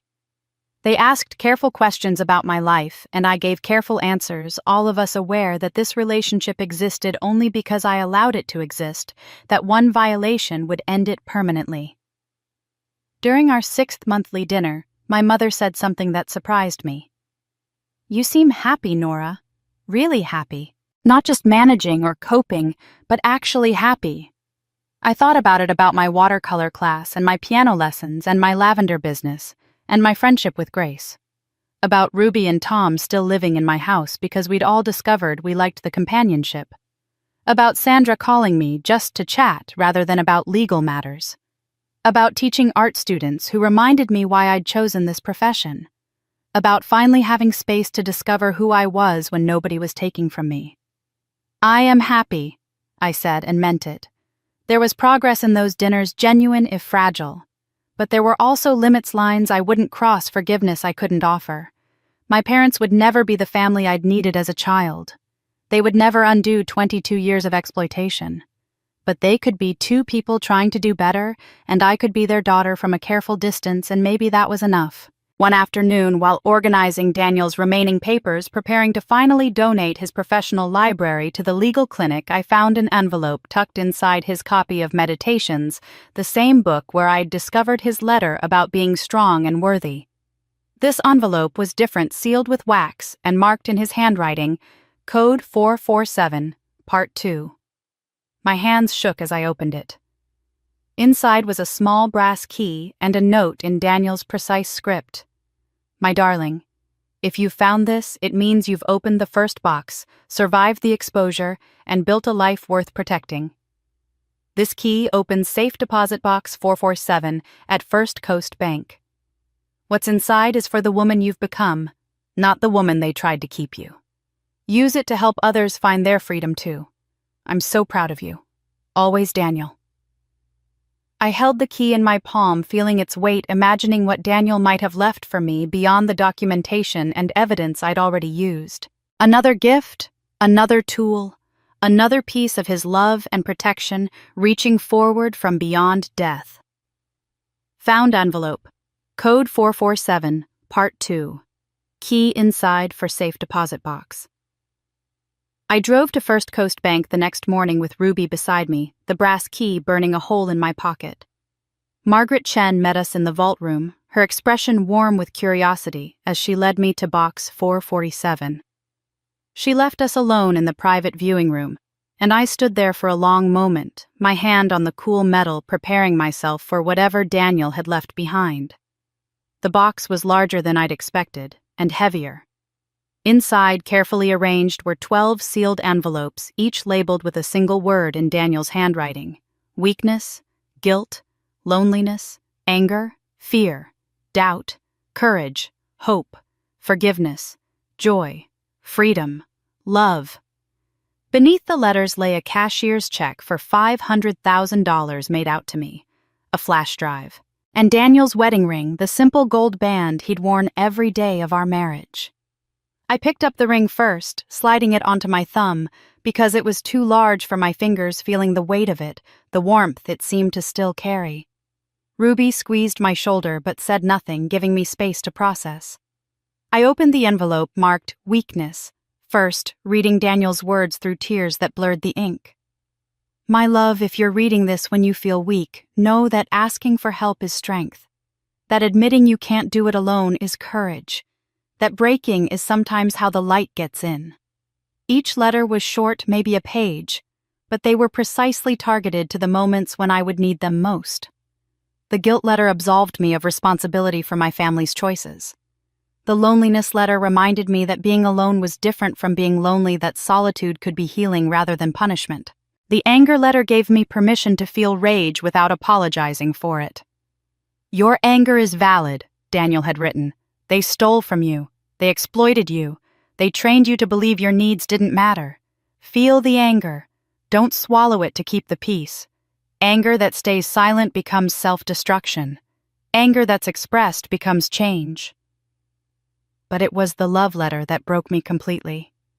I opened it last, saving it like the final piece of something precious, and Daniel's words reached across death to hold me together. My darling Nora, you are enough because you exist. Your worth isn't transactional. It doesn't increase when you give or decrease when you say no. You don't have to earn love or prove you deserve happiness. You were born worthy, and nothing that happened to you changed that fundamental truth. I loved you not for what you did for me, but for who you were when you thought nobody was watching. The woman who cried at sad movies, who sang off-key in the shower, who planted seeds and believed they'd grow. That woman is enough. She's always been enough. Be her without apology. I sat in that vault room and sobbed. Ruby holding me while I grieved and celebrated all at once, mourning Daniel while feeling more loved by him than I'd ever felt by anyone living.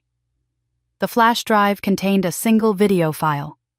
Ruby helped me set up my laptop, and we watched Daniel appear on screen, sitting in his office at home, the lavender garden visible through the window behind him. He looked tired but peaceful, and I realized this must have been recorded in the final weeks of his life. Hi, love. If you're watching this, you've found the second box, which means you've survived everything I was afraid would happen after I died. I'm so proud of you. I always knew you had this strength, but I'm glad you finally found it too.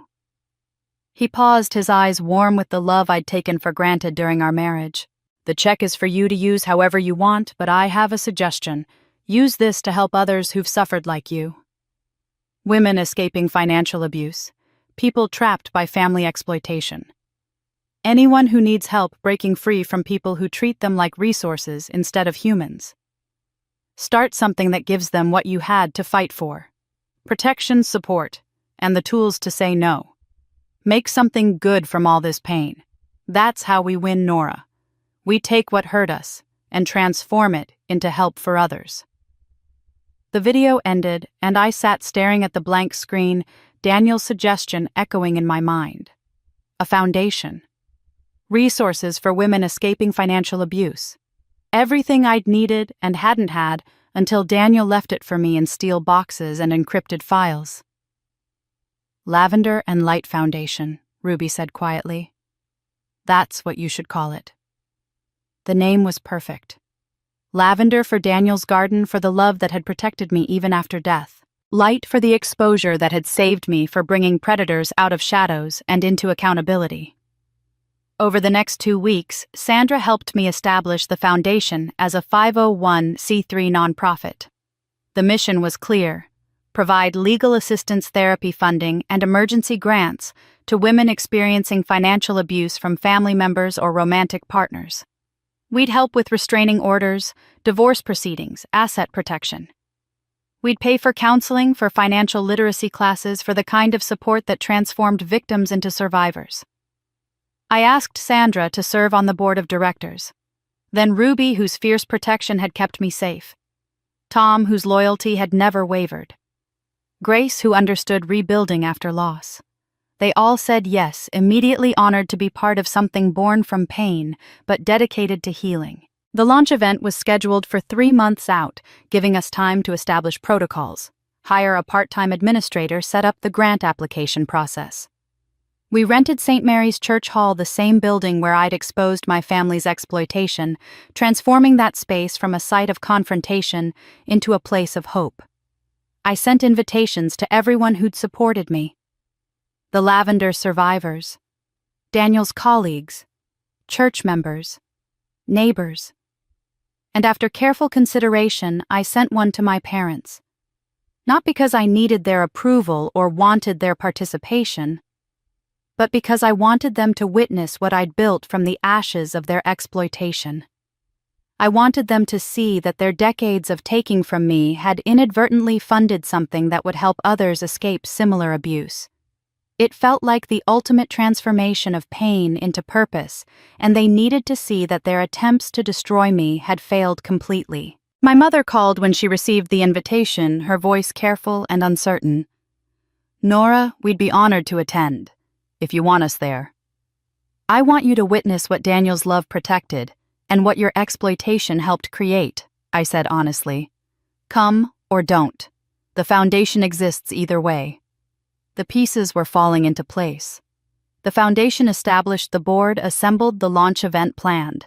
Everything was coming together exactly as Daniel had envisioned, transforming my inheritance from a source of family conflict into a tool for helping others find freedom. But there was one more conversation I needed to have before the launch. One more person whose role in this story remained unresolved, whose choices had brought Collins into our lives even if she hadn't understood the consequences. One more conversation needed. With my sister. Lily called 8 months after Collins's sentencing, her voice tentative and unfamiliar through the phone. "Nora, it's me. I know I have no right to ask, but could we meet just for coffee? I need to say some things, and I need to say them to your face." I almost said no. The instinct to protect myself was strong, reinforced by a year of learning that boundaries were survival tools rather than acts of cruelty. But something in her voice, a hollowness I recognized from my own journey, made me pause. "1 hour, public place. I'm bringing Ruby." "I understand. Thank you." We met at a coffee shop downtown, the kind of generic chain where nobody knew us, and the noise provided cover for difficult conversations. I arrived early, with Ruby choosing a table near the window with clear sightlines to the door. When Lily walked in, I almost didn't recognize her. The woman who'd sat in my sister's apartment calculating wedding budgets and expecting me to fund her dreams was gone. This Lily wore simple jeans and a faded sweater, her hair pulled back in a practical ponytail, no designer handbag or expensive jewelry. She looked tired and smaller, somehow diminished not by defeat, but by the reality of consequences she'd spent her entire life avoiding. She ordered plain coffee black and sat across from me with her hands wrapped around the cup like she needed the warmth. Ruby sat beside me, a silent sentinel, her presence a reminder that I didn't face this alone. "Thank you for coming," Lily said quietly. "I wasn't sure you would." I wasn't sure I would either. Say what you need to say. She took a breath, and what came out was nothing like the excuses and deflections I'd expected. I was jealous of you my entire life. You were older, smarter, more stable. You had Daniel who actually loved you instead of using you. You had a career and a house and this quiet contentness I never understood, because I was always chasing something bigger, something I thought I deserved just for existing. When Daniel died and you inherited everything, I felt like you'd stolen the life I was supposed to have. So I told Collins about your finances, about the family dynamics, about everything. I knew what I was doing. Maybe I didn't know he was a criminal, but I knew I was weaponizing information, turning you into a target because I was angry you had what I wanted.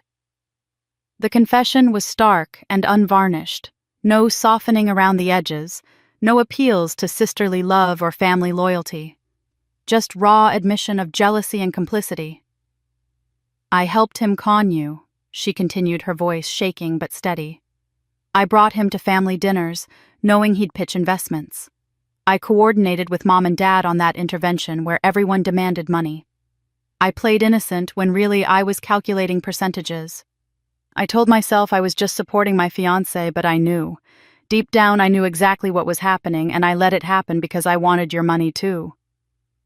Ruby's hand found mine under the table, grounding me as I processed Lily's words. This wasn't the self-preserving testimony she'd given at Collins's trial. This was something closer to actual accountability. "What's your life like now?" I asked. "I work at a coffee shop, not this one, a local place near my apartment. I make drinks, clean tables close up at night. I make minimum wage plus tips, about $1,700 a month. 200 of that goes to restitution for the victims of Collins's fraud. The court mandated 12 years of payments. I'll be 40 when I finish paying for my choices." She looked down at her coffee. "I live in a studio apartment. I take the bus. I buy groceries at discount stores. I don't date because who'd want someone with my history? And I'm in therapy twice a month, court mandated at first. But I kept going because I needed to understand why I became the kind of person who'd help destroy her own sister for money." The description of her life was matter of fact, neither self-pitying nor seeking sympathy. Just the reality of consequences playing out over years and years. "What do you want from me?" I asked directly. "Nothing. I can't ask you for anything ever again. I just wanted you to know that I'm not the person I was. I'm trying not to be. And I wanted to tell you, I'm sorry. Really genuinely sorry, not because I got caught or punished, but because I finally understand what I did to you. You were my sister. You deserved my protection, and instead I fed you to predators. I'm sorry." I sat with her apology, testing it for sincerity, looking for the manipulation I'd learned to recognize. But all I saw was a 29-year-old woman who'd destroyed her own life through greed and was now living in the wreckage of her choices. "If we're going to have any contact at all, I have conditions," I said finally. "You stay in therapy. You never ask me for money, not once, not ever, not even in an emergency. And you don't act as an intermediary between me and our parents. Your relationship with them is separate from mine." "I can do that. I will do that." "We're not sisters right now." I continued, needing her to understand the terms clearly. "Not in any real sense. At best, we're acquaintances who share DNA and a complicated history. Maybe someday we can build something real, but it would have to be built from nothing, with no assumptions and no shortcuts based on biology." "I understand. Acquaintances who are willing to try is more than I deserve." We sat in silence for a moment, the coffee shop noise filling the space between us.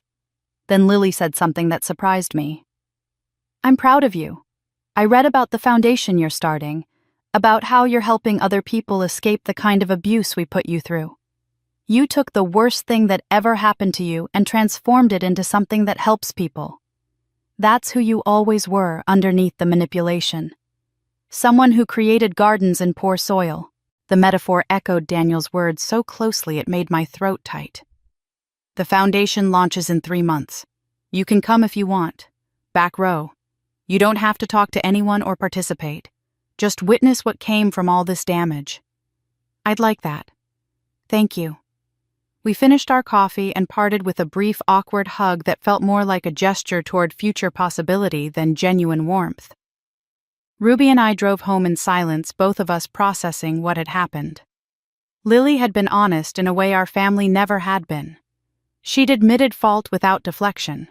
She was living with consequences instead of running from them. It didn't undo the damage, but it was something. A starting point for a relationship that would never be what sisters were supposed to have, but might become something real anyway. 2 weeks later, a small package arrived at my door. Inside was a hand-knitted lavender sachet, imperfect and lumpy, the stitches uneven but earnest. A note tucked inside read, "I learned to knit in therapy. It teaches patience and the value of small, steady progress. This is my first finished project. It's not perfect, but it's mine, like me. Lily sends hand-knitted lavender sachet. It's not perfect, but it's mine, like me." The sachet sat on my bedside table as a reminder that redemption was possible, but never guaranteed, that effort mattered, even when results were imperfect, that people could change if they genuinely wanted to. 3 months after receiving it, I stood in St. Mary's Church Hall, preparing for the Lavender and Light Foundation launch, transforming the space where I'd exposed my family's exploitation into a place dedicated to helping others find freedom. We'd expected 50 to 60 people based on RSVPs, but over 90 crowded into the hall, filling every chair and lining the walls. The Lavender Survivors Group sat together in the third row, their presence a testament to collective healing.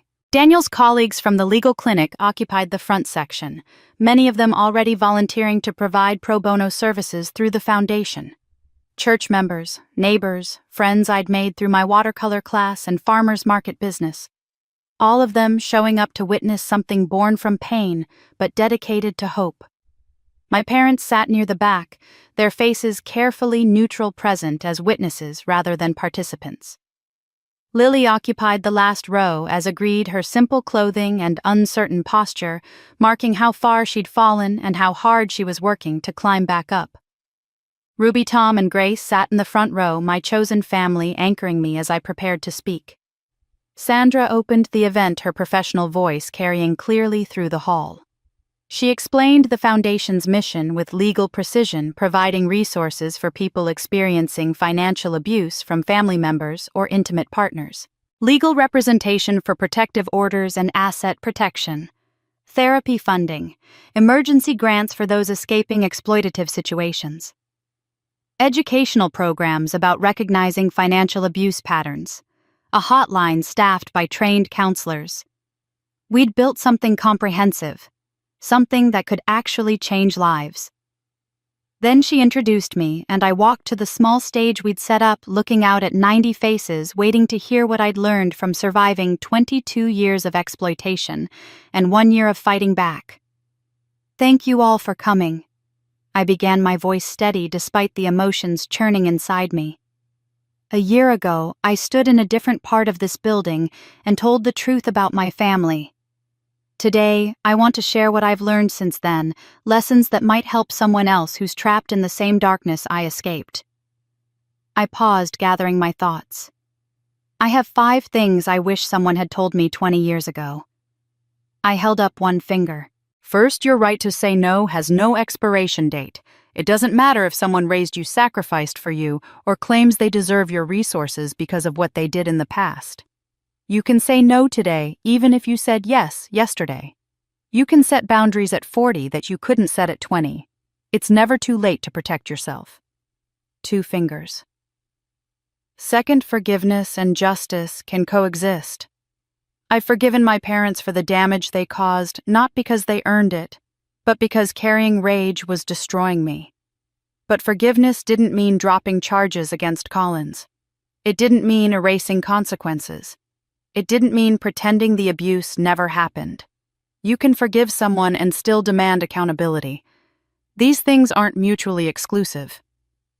3 fingers. Third, real family is defined by respect, not blood. I have family in this room who share no DNA with me. Ruby, Tom, Grace. Sandra, the Survivors Group. People who showed up when I needed them and never asked what they'd get in return. Meanwhile, the people I shared blood with treated me like an investment that owed them returns. Blood relation doesn't make someone family.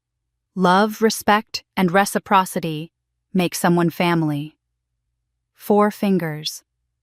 Fourth silence is sometimes self-destruction. I stayed quiet for 22 years because I'd been trained to believe that exposing family dysfunction was the real betrayal. But silence protected my abusers while destroying me. Speaking truth felt violent because I'd been taught that peace required my compliance. Breaking that silence saved my life. If your silence is costing you your well-being, it's too expensive. 5 fingers, my hand fully open now. 5th, you don't need anyone's permission to protect what's yours. Not your parents' permission, not your siblings' permission, not society's permission. You don't have to justify boundaries or apologize for self-preservation. Your inheritance, your money, your time, your energy, your life, they're yours. You don't owe anyone access to things that belong to you. Protection isn't selfishness, it's survival. The room was absolutely silent. People leaning forward, some crying, many nodding. I saw women in the audience reaching for their phones, presumably taking notes or texting the information to someone who needed to hear it. The Lavender and Light Foundation exists because my late husband Daniel understood what I couldn't see, that I deserved protection, and that many others needed it too. If you're experiencing financial abuse, we're here to help. If you know someone who is, tell them about us. And if you want to support this work, there are volunteer and donation information packets available. Thank you for being here. Thank you for caring about this issue. Thank you for helping us transform pain into purpose. The standing ovation started in the front row and rippled backward, 90 people on their feet applauding not just me, but the possibility of change, the hope that abuse could be survived and transformed. I stood on that small stage feeling Daniel's presence, like he was standing beside me, proud of the woman I'd become, the woman he'd always known I could be. After the formal program ended, 15 women approached me immediately, quietly asking about services, sharing their own stories of family exploitation, requesting information about how to protect themselves. Sandra and the other board members handled intake forms. While I listened, bearing witness to pain I recognized intimately, offering hope I'd earned through surviving. My mother appeared in my peripheral vision, waiting until the crowd thinned before approaching. I turned to face her, and she stood there with tears streaming down her face, her hands clasped together like she was physically restraining herself from reaching for me. "I wish I'd been the mother who protected you," she said, her voice breaking, "instead of the mother you needed protection from." It wasn't an apology. It was acknowledgement, and somehow that mattered more. She wasn't asking for forgiveness or trying to minimize damage. She was simply stating a truth. She'd failed me fundamentally, and she knew it. I reached out and briefly touched her hand. Not a hug, not reconciliation, just a moment of contact that acknowledged shared humanity, despite everything. It was honest and painful and real, and maybe that was all we'd ever have. She nodded, understanding the gesture for what it was, and walked away without asking for more. I stood in St. Mary's Hall, surrounded by people committed to helping others escape the kind of abuse I'd endured, and felt something settle inside me. This wasn't the end. It was the beginning of choosing myself. 6 months after the foundation launch, I sat in my office reviewing the quarterly report with Sandra, and the numbers told a story I'd barely dared to hope for. 47 women helped. Legal representation provided in 32 cases. Emergency grants distributed to 19 people escaping exploitative family situations. Therapy funding for all 47. The foundation had been featured in 3 national publications, and donations had reached $180,000. Most of it from small individual contributions of $20 to $50 from people who recognized themselves in our mission. My lavender business had expanded beyond anything I'd imagined. 5 farmers markets. Now the Etsy shop, shipping orders across the country. Custom wholesale arrangements with 3 boutique stores. $3,000 a month in revenue that felt less like work and more like extending Daniel's garden into the world, one sachet at a time. I'd hired a part-time assistant to help with production, a young woman named Maya who was rebuilding her life after escaping her parents' financial control. My chosen family had solidified into something permanent and precious. Ruby and Tom still lived in my house, the arrangement so comfortable we'd stopped pretending it was temporary. Grace came over twice a week for dinner and terrible reality television that we watched ironically but enjoyed genuinely. Sandra called just to chat our friendship extending beyond legal matters into genuine affection. Dee Mariah hosted monthly potlucks where my real family gathered, no obligations or expectations, just people who chose each other's company. The monthly dinners with my parents had reached their 12th iteration, marking a full year of careful, bounded contact. The conversations remained surface-level discussions about weather and community news, and neutral topics that didn't venture into dangerous territory. My father continued attending Gamblers Anonymous, showing me meeting attendance cards without me asking. My mother talked about her therapy with cautious hope, slowly learning to identify the codependent patterns she'd spent 60 years practicing. It wasn't healing exactly, but it was something resembling peace. At dinner 11, my father brought a shoebox of old photographs. He set it on the table between us, his hands shaking slightly. "I found these in the attic. Pictures of you as a kid before we destroyed you." He opened the box and pulled out photos I'd never seen. Me at 8, painting at an easel completely absorbed. Me at 10, sitting at a piano with a huge smile. Me at 12, kneeling in a garden, dirt on my hands and joy on my face. "I'm sorry I took that girl away," he said quietly. "She deserved to keep being exactly who she was." The apology felt insufficient for the magnitude of what had been stolen, but it was honest, and I'd learned that honesty mattered more than perfection. I took the box home and spent an evening reacquainting myself with the child I'd been before the exploitation started, the girl who'd loved creating things just for the joy of creation. Lily volunteered 10 hours a month at the foundation, answering phones, organizing files, doing whatever unglamorous work needed doing. She never asked for recognition or special treatment, just showed up consistently, her presence a quiet testament to effort over time. We weren't sisters in any traditional sense, but we were becoming something, a relationship built on accountability, rather than assumption, on choice, rather than obligation. One afternoon at the farmer's market, a man approached my booth and bought 3 lavender sachets with genuine interest rather than polite obligation. His name was James, 58, a widower who taught history at the community college. He mentioned he'd read about the foundation, admired the work, and then asked if I'd like to have coffee sometime. Not a date, he clarified quickly, unless I wanted it to be, but just 2 people who'd both survived loss, figuring out how to exist in the after. I said yes, surprising myself with how much I meant it. The memorial garden I'd planted for Daniel had grown into something extraordinary. 50 lavender plants, now creating a purple sea visible from the street, transforming my backyard into living tribute.